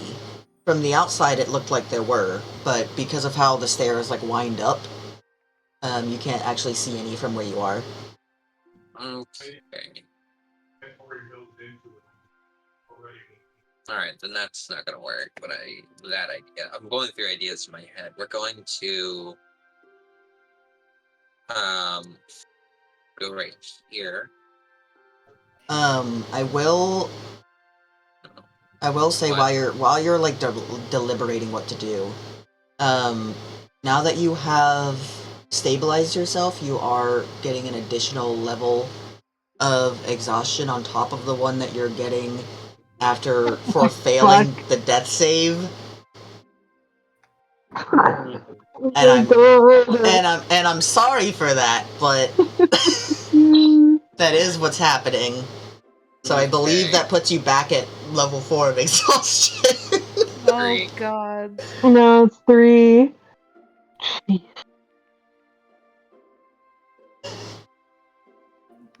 We're just not having a great time. So No. hear me out here. Hear me out. Restrained. Restrained creature speed becomes 0, and it can't benefit from any bonus. Yes. Okay, never mind. Okay, I will say, because it may not be common knowledge, you can attack webbing. Like, when you're restrained by webbing, it is in the rules that you can attack it. If you choose to try that.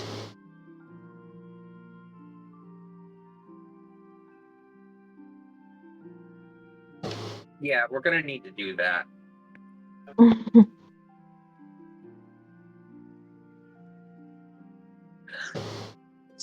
Attack the webbing. Okay, roll to hit. I'm assuming I do this. Do I need to do it with a specific weapon? No. Just whatever weapon or lack thereof you want to use. Sharky dagger thing. You have. Actually, no, we're gonna. Go on. I was gonna say you do have disadvantage on it though because of the exhaustion, but you should still hit it. Oh. 9.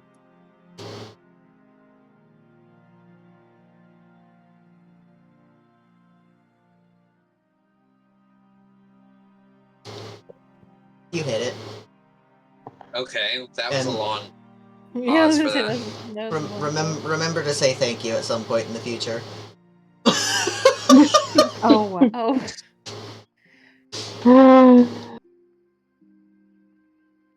Love this status.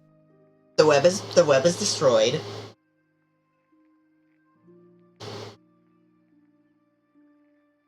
Okay.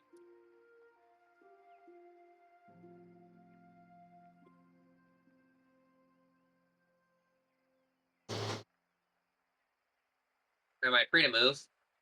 Yes, you are no longer restrained because the webbing has been Lovely. destroyed. Here's what we're gonna do. Is the cat restrained in any way, shape, or form, or is it just sitting there? It's in a little cage, but it can be picked up. It's like the size of a cat carrier.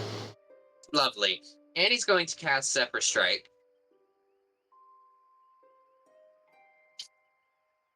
Mm-hmm. Move 5 feet this way. Grab the Mhm. cage. Okay. And then, hang on, let me do some math really quick.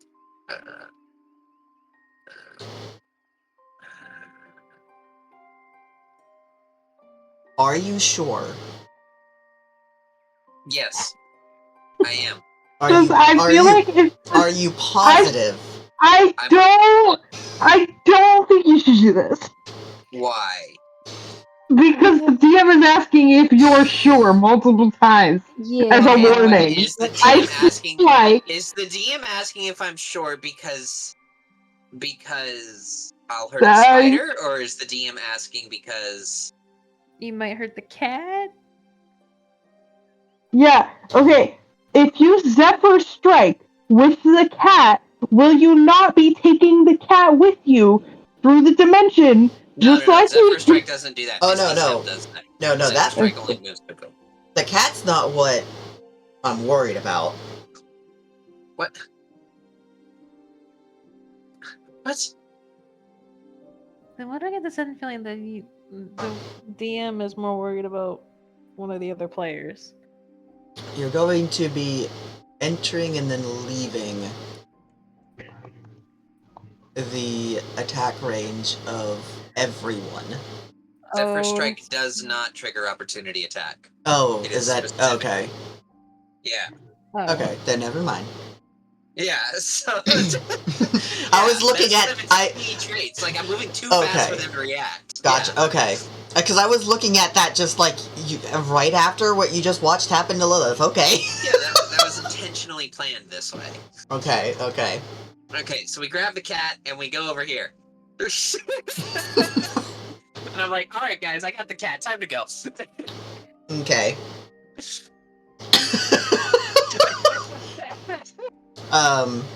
You make it there.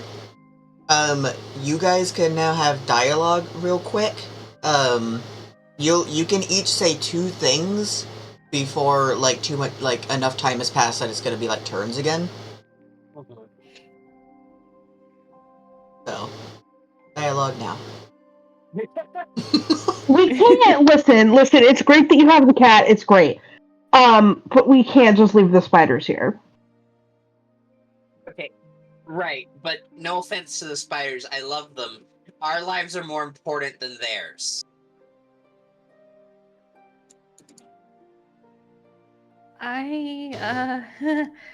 Considering that I nearly got eviscerated by one, I think I'm gonna agree with Annie on this one. Annie just like gestures with her wing to Lilith. Like,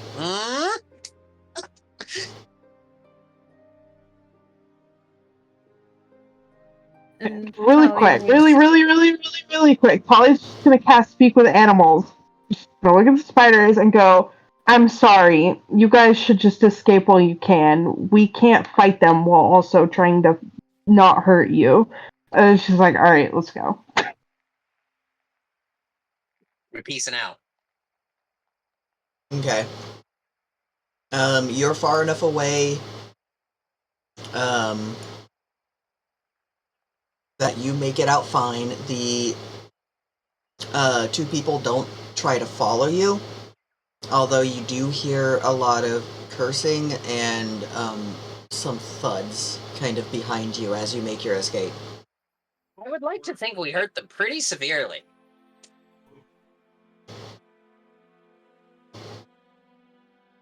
I did some pretty nasty things with arrows. Oh yeah. No, there's a reason they're not like following you. They have advantage where they are, and they knew that.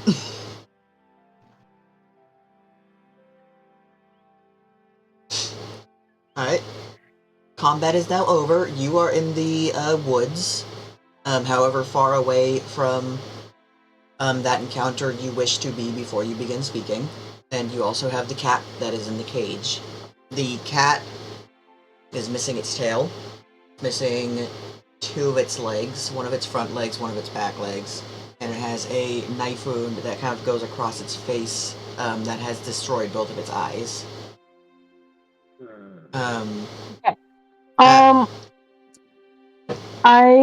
I would like to cast Cure Wounds on the cat. Okay.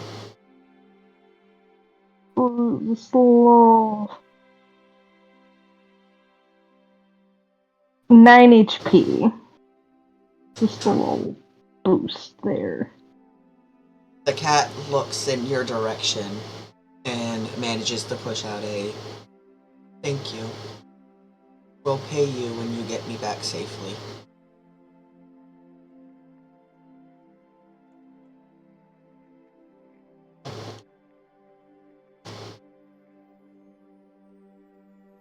I say we waste no time getting back.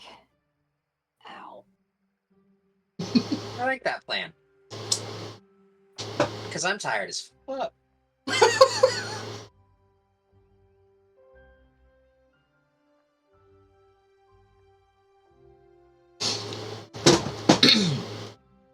So, you guys make it back to the town with no, interruptions. So it is now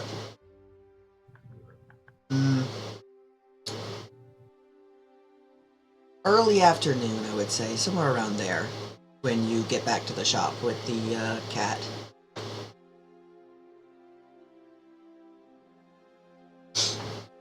I just pulled it up.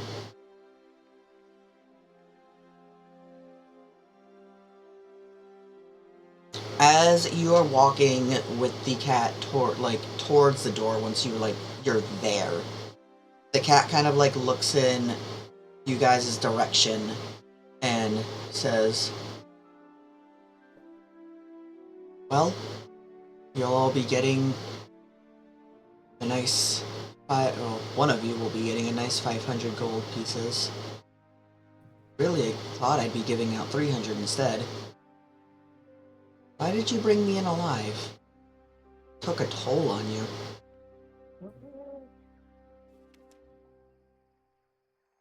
Because we had the ability to?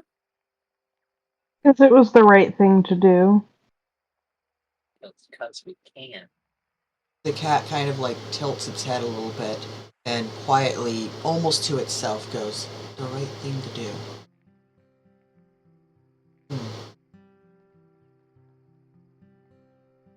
Yeah? Yeah.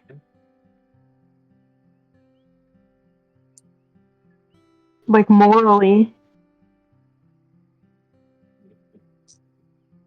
The cat kind of looks down at the floor of its cage for the rest of the short journey here and doesn't say anything else.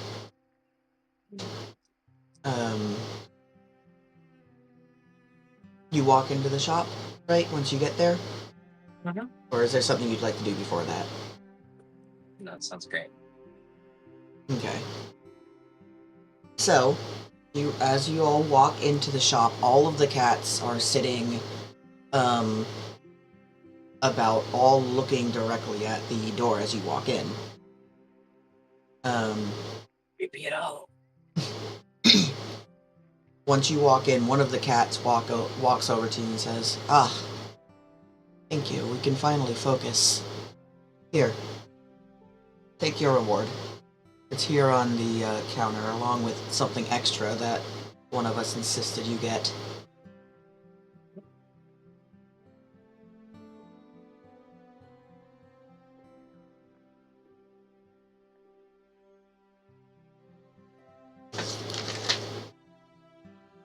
Yeah, I'm just gonna silently cast Cure Wounds on myself.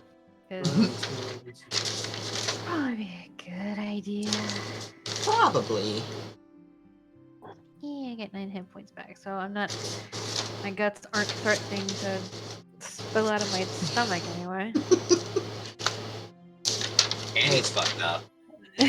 Oh, I Yeah. only have 10 hit points right now, so. And he's got 1 hit point and 3 levels of exhaustion. Can't Yeah. catch a break at this point. No, none of us, I guess, can catch a break at this point. So. So if any of you walk up to the counter, you'll see a bag of gold and a ring sitting on the counter there. Alright, I'll go check it out. Also, while I'm over there, I'll take off the ring that they gave me earlier and put it on the counter. As you... Oh yeah, I forgot to mention that.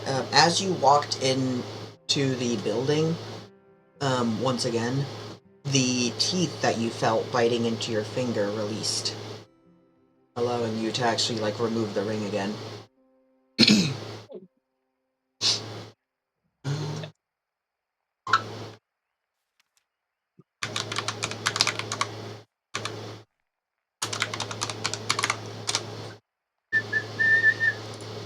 Let me find it real quick. So, on the, it's not a desk, why do I keep thinking desk? Counter. Like I said, you see the bag of gold, and as Tali, you get closer, you see the dark shard ring sitting next to the bag.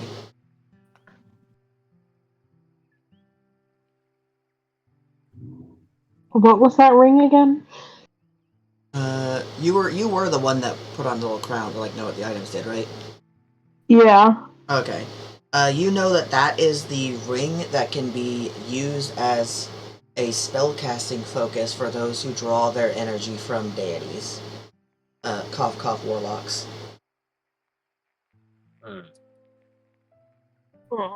It was also the most expensive ring that was in the shop, at 500 gold pieces. Alright, I can resell it. Alright, so Tali is gonna take the ring.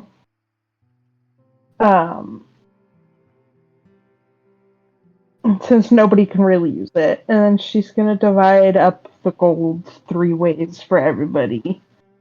Unless anyone has any objections to the ring, because I'm probably not gonna sell it for a while. I think I want it. Okay, you can have it then. Okay. And there was 300 gold, and there's 3 of us, so it's 100 gold each. No. It It wasn't. was 500. Yeah, because you brought the cat back So- alive. Oh, that's Yeah. right. Okay. Which means we get... 166. Yeah. And 1 left over. Annie can get 167, I guess.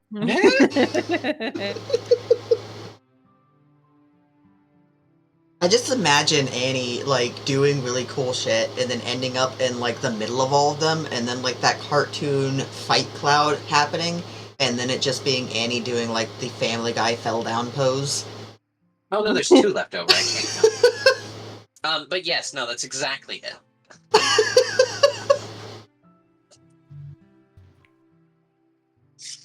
Just so like, hey guys, you see I got the cat?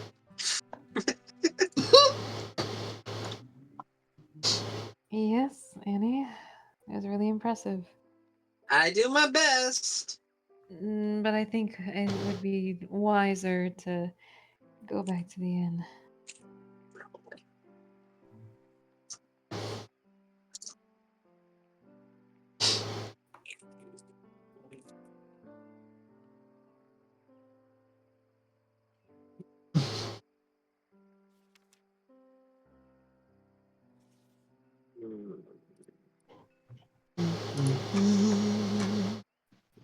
Let me check something. Yeah. Right there. And then... Here's... is... here. That's literally perfect. Okay. Okay, that's not concerning at all, no. So, what's the plan now? Annie, Oh. sleep. Yeah, Annie should probably go to bed. And Tali Let's go does teach still a kid. also. Yeah, she does still have a level of exhaustion, but Lilith also did not tell Tali about the music one, so she wouldn't know about that. Oh, that's right. She I mentioned mean, like all of the other ones except for the music one. So, real quick, tell me what path you're all taking to get back to the inn. On the map. So you're currently outside of Fancy Wares. Map.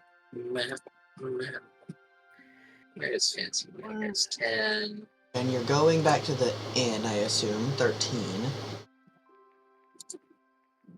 Yeah. Okay. I mean, a right, and then a left, and then another left. A north, I guess. Past Generals. To the left. What I'm getting at is, are you passing the church? uh, I know you're passing it once, but that's like the backside of it. Yes? Sure. yeah, I suppose. Okay. So, as you're all walking, having whatever conversations you may be having, Annie starts to wander towards the church in her sleepiness. It's just kind of This like, way Well, that's seems where she good. went last time, so. so what happens exactly is as you get to the point in the road in front of the church that you would normally be turning right, Annie turns left. What? And just starts walking towards the door. Why am I walking towards the door? You still think you're walking towards the inn. You're kind of like looking down at the ground as you walk, like groggily.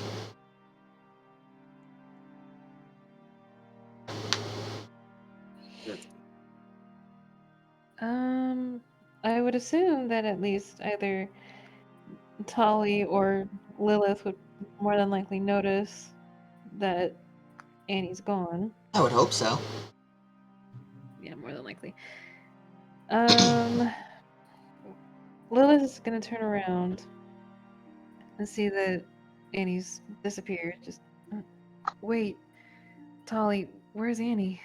She's gone.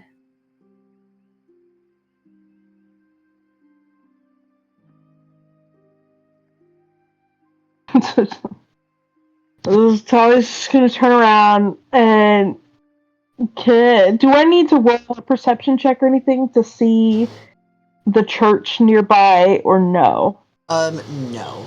Okay. If you guys are both like kind of looking around, you will see her kind of like walking, now slowly in the grass towards the building. Okay, so I'm gonna go, okay, Annie's really tired.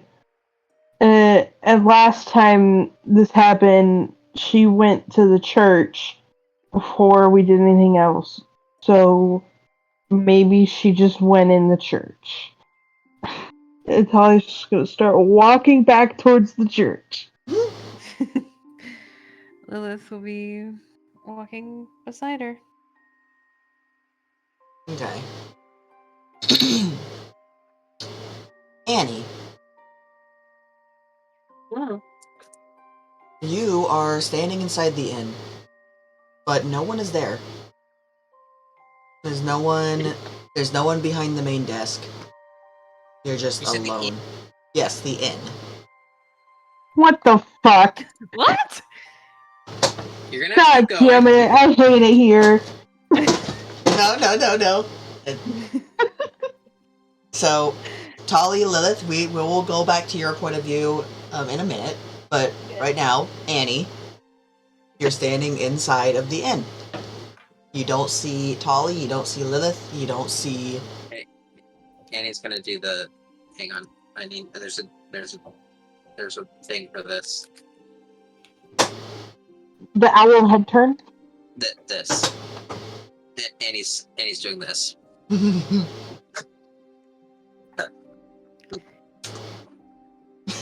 What would she like to do after she kind of confusedly... We're just gonna keep doing that. More or less. Okay, so you're just gonna stand in the inn then? And just kind of keep, like... That's a little more like this. And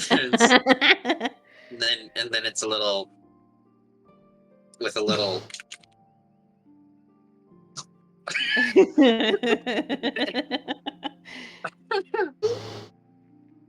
Okay. So as you're going through a myriad of different, like, confused emotions, you hear a door close on the second floor of the inn where the rooms are. Okay.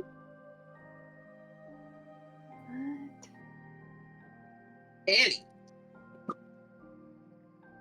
Annie.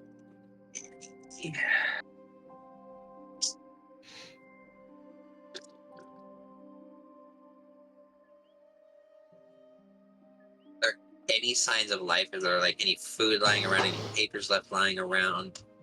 Anything? There are zero signs of life. There are In the inn. Yes, in the inn. You can see like the papers that normally Shull would like be working on, except there's not words on them. It's just like gibberish and nonsensical scribbles.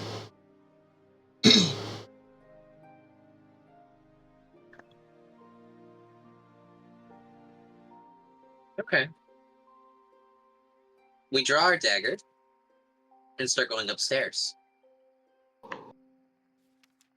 Okay. When you get to the top of the stairs, there's only one door. The door to your room.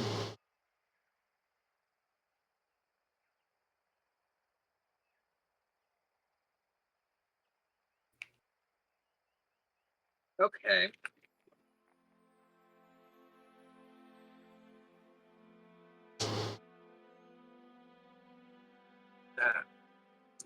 This is now Annie. We're using... Yeah, I don't have the words. Gifs are so helpful. No words, only vibes.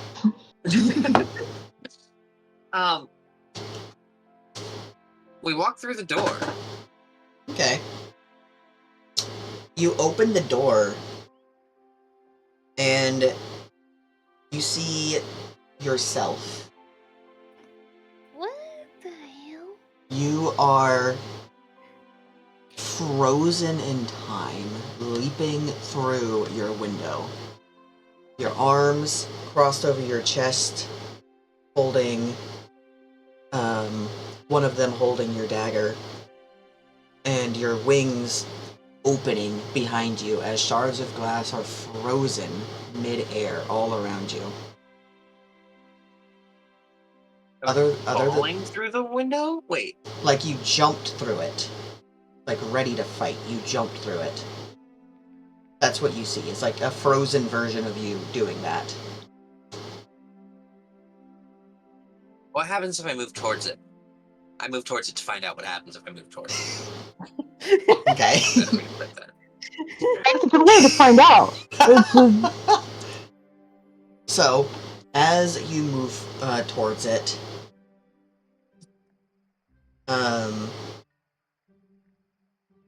you start to hear the beating of a heart. And it's very faint at first. And as you get closer to the frozen version of yourself, it gets louder and louder and louder until you are now standing next to your bed with the window across from it on that wall. And as you're looking at this frozen like image of yourself, the heartbeat stops and your head turns around to look at you.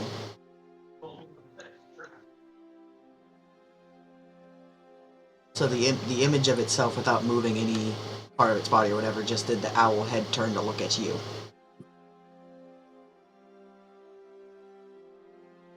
Hang on, I gotta find... There it is. That's perfect. No, quit the blinking. Okay.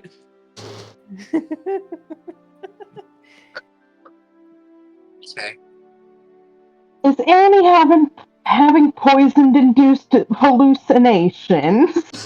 You know what? Annie is going to have that same thought and be like, I'm just gonna... Annie, like, moves towards the bed. I'm just gonna go to bed. As you kind of like start getting into the bed, the image of yourself still staring at you speaks, and in your voice says, "Why are you so weak? You were supposed to be so much more."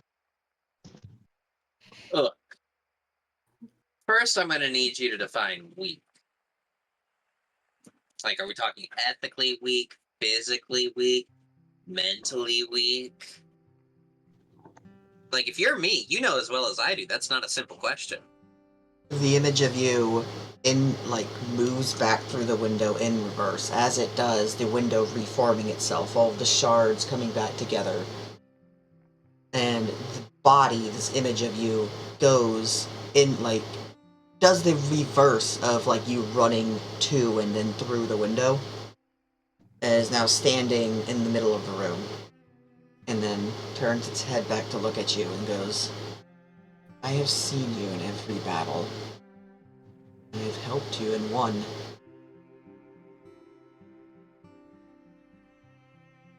And then takes a step towards the bed. Why do you disappoint me?"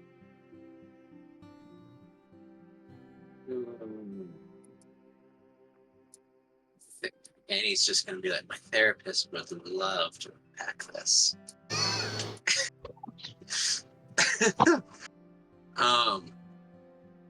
Think about it. Think about it. Your own self, in what supposedly is a hallucination, as far as you know, is asking yourself why you disappoint yourself. That's fucking like. Okay. Anyway.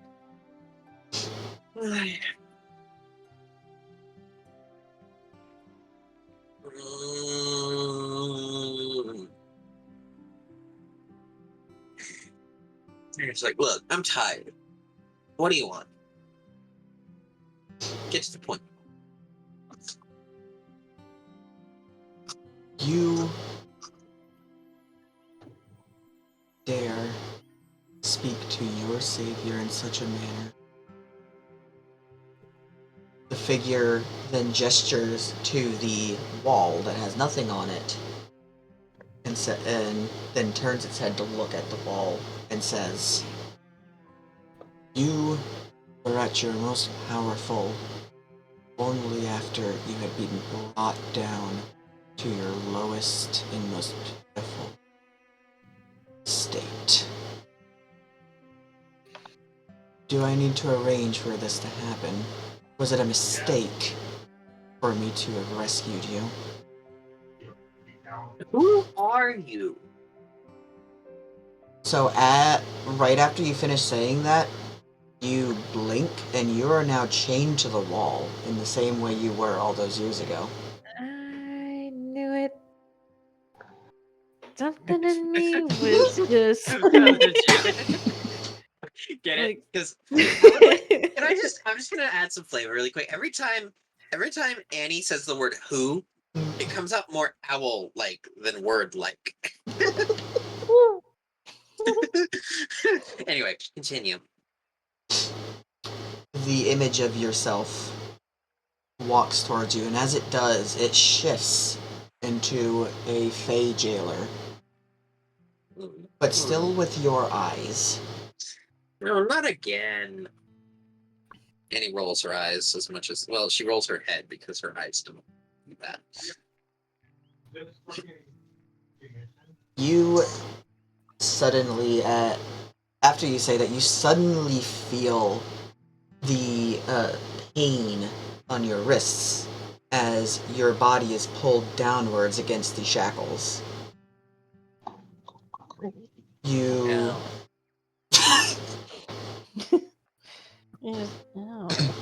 It is almost as if the weight of your body is increasing, and as it does so, your hands begin to be forced further and further into the circular shackle, beginning to tear flesh and long since ripping out feathers. The image of you gets closer and looks into your eyes, says,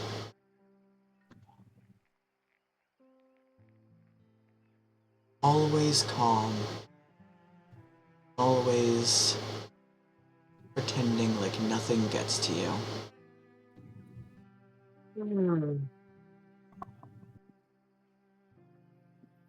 Do you want to die in this weak state?" I mean, it depends. Do I have a choice? The figure of you kind of like brightens itself back up, so it's no longer like bending down into your face, and is now kind of looking down at you, which is an eerie sight to see your eyes moving in the sockets of anything, let alone a different body. Says,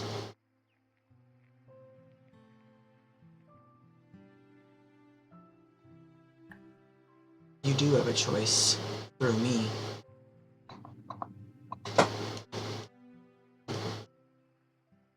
Our deal has already been created, our pact, our bond. All you need to do is acknowledge it." You got any more detail? You got anything more on that? Could explain. The figure gently puts a hand on your shoulder, and in an instant, your arms snap under the sheer weight, and the shackles ungiving. So you then slam onto the ground.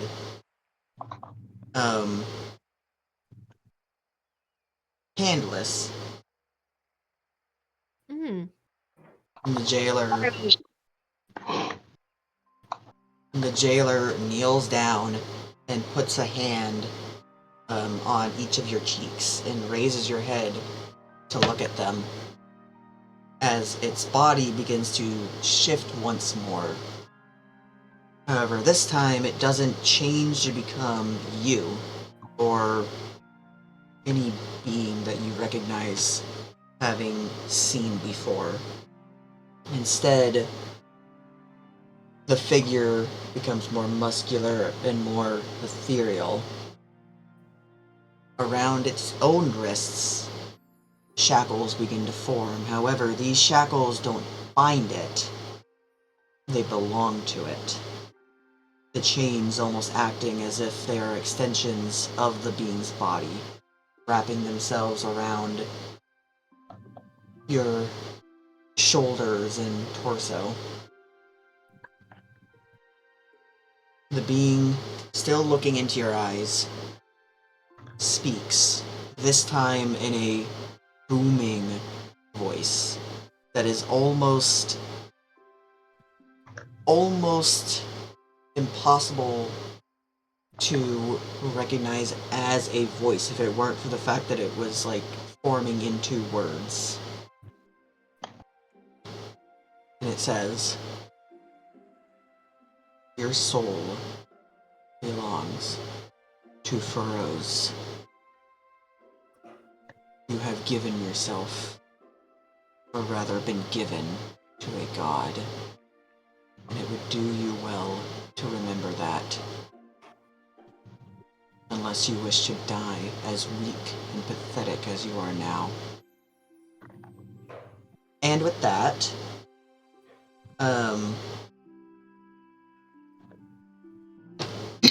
Tali, Lilith, Yeah. you see Annie on her knees in front of the church, looking up at the church with her mouth wide and her pupils dilated and her arms limp at her sides. I'm going to approach. Annie? Annie, what's wrong? There is no response. Yeah, I was gonna say, am I able to answer? You do notice, upon getting closer though, that her eyes don't look like her normal eyes. Instead, it looks like you're looking into space with countless stars. I was about Hey, to say. son. I was about to say, would I be able to recognize that at least? Because considering I've been to the Thunder Void before. You do. Oh, lovely. So I'm going to kneel down carefully because I'm still pretty hurt, but enough to kneel. And I'm gonna have my hands reach up and place on her shoulders. As you do that, the weight of your body increases threefold. You don't fall. It is still like a weight that you can manage and that you can hold up. However, it is difficult. And I know for a fact I'm gonna recognize that. Considering. And as you do this, Tali, you see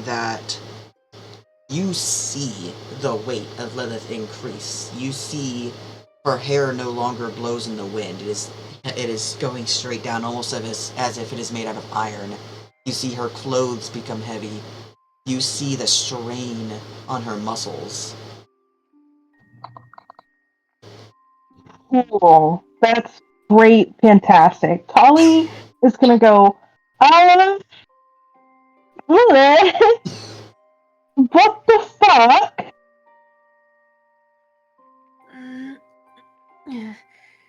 I think Annie's being visited by her deity, I guess. I don't know. I'm gonna Okay, take my well hands. maybe I'm taking my hands stop away. touching. Yeah, after I just get done saying that, I'm gonna take my hands away. As you take your hands away, the sudden just like lifting of all that weight causes you to like almost bounce as you like readjust yourself. I just don't know how to snap her out of it.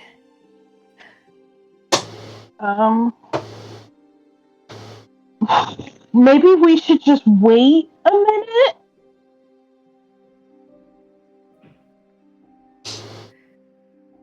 See if she comes out of it herself first, because I don't think trying to snap her out of it ourselves is going to go well if it's a deity. Maybe we should just try to move her. Annie stands up. Yeah? Yeah. Cool. Annie? It's less that she stands up, and more that she seems to float and then catch herself with her feet, and be so that she is in an upright position. I will carefully stand up myself because, again, hurt. But do I see any change in her eyes at all? Yeah, her eyes are still like looking into space, and as you're looking into them for any trace of her, she speaks to you. What? And she's she says she says, "Make sure that your friend convenes with me. She wishes to make things difficult for herself." And just like that, Annie falls to her knees, and CBT, you're now in control again. And Yeah. you're now in front of the church.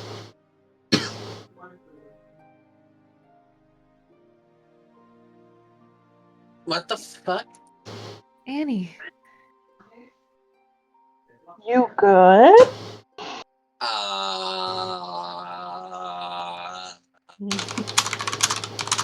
I Taking guess that as a no.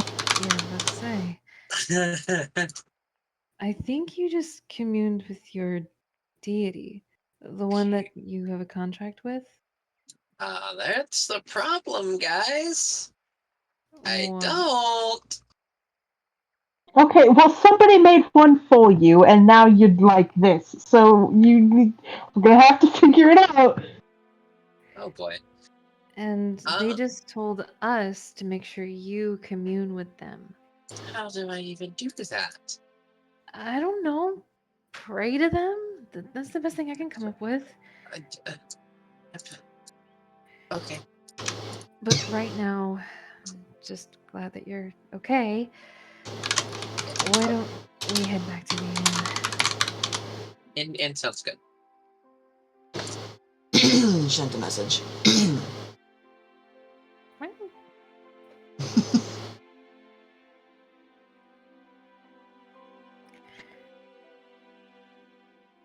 You know what? I'm gonna do something real quick. Oh, I am going to, because I just thought of this. So I'm going to remember how it was for me when I had gone through that void and just, had to deal with that. mhm. I'm going to think about it and I'm just going to be like, wait, let me see your wrists. I let her see him. Stop her. So any contact to your wrists or hands will sting. Other than that, the only distinguishable change is that there are shackle marks on your wrists again. Oh, so you're saying that my hunch was initially correct, that there are marks on her wrists, or no? You're correct, but it also hurts her to touch her hands. I mean, I'm being very gentle, but yeah, I can see that. But I knew it. What do we know? Your wrists. They're the same as what happened to me when you Misty stepped me out of that grate. Oh my. Oh. Probably why you flinched when I touched them.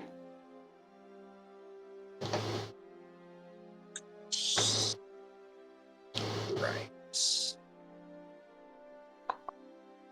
Why don't we head back to the inn, and if you want to talk about it, we can, but that's up to you. I need sleep. Then we'll do that first. CBT, check your messages. Oh, that's so much work.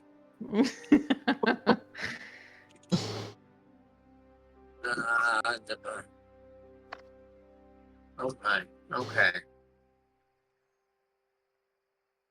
I still need sleep. That's fair. Oh boy. Well, thankfully we're not too far away from the inn. Let's get going, shall we? Mhm. I'm gonna help Annie stand. Okay, lovely. Like I like walk around like flexing my hand and like looking at my wrists. What the?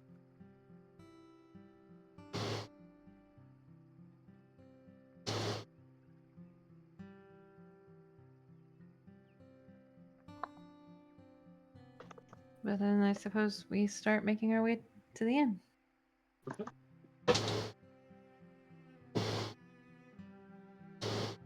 Okay. Unless Tali wanted to add anything to that.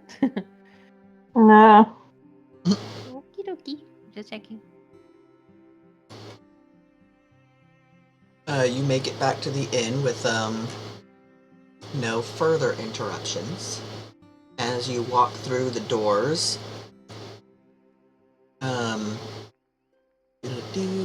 Shell looks up at you guys and goes, "Ah, staying another night?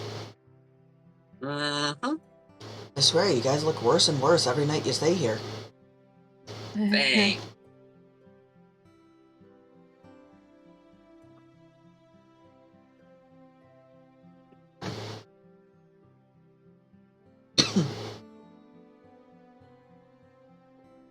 Well, the fee is gonna be the same tonight as it was the other nights. Couple silver pieces for each of you.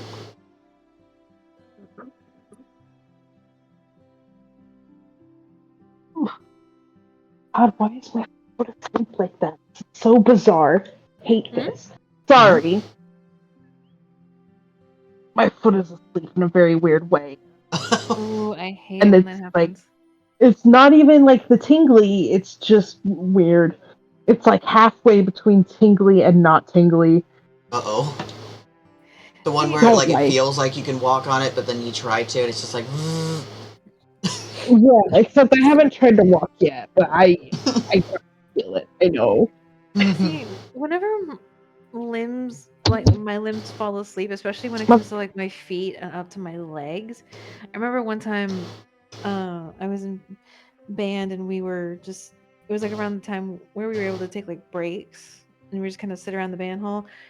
And I remember I had my foot underneath my left foot underneath my right thigh, and I felt that from my knee down was numb.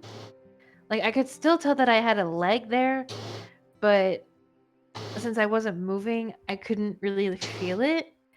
And when I moved my leg, my left foot out from underneath my right leg, I just felt like this rush of cold but yet hot, just feeling going down into my like lower leg, and I'm just like, hi, I pinched off of something, and I couldn't walk for like 5 minutes.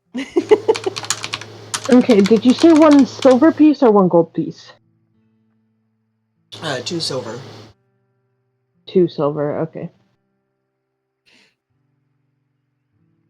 2 silver, remove.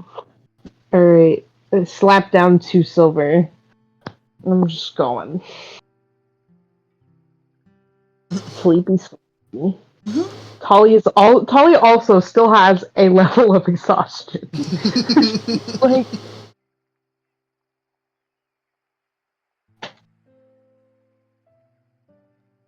Okay. I don't even know. Do I have silver? No, I don't. Shit.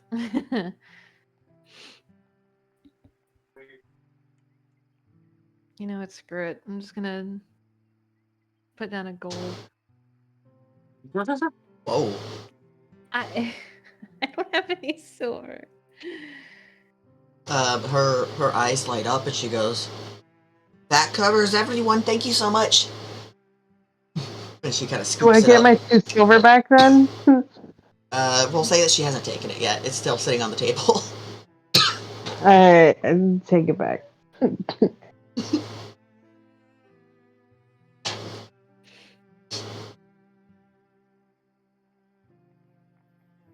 And I'm just gonna help. If Annie needs help up the stairs, I will help her. If she does not, though, then I will leave her be. I think I'm okay there. Okay. Then I shall leave her alone as we walk up the stairs to our rooms. Look, Okay. So, you would you all like to end the session here, or would you like to say that you do a rest, your long rest, or whatever you wish to do, and then do some other things? I mean, I'm since good it's either only way. a It's up to you guys. yeah. Well, Yeah, I don't. I mean, I'm I'm good to good. keep going if everyone else wants to, or we could go to sleep either way. I am thinking because I've gotta go do medical clearance stuff tomorrow. Me. But my professor from my morning class, which usually starts at 9:30, she canceled, so I don't have class until 11 tomorrow morning. Mm. So I can be up for at least another couple hours. So I'm good. And I'm still Yeah, I chilling. got about 9:30, 10:30, 11:30. I got about 2 more hours. So I guess it's all up to CBT.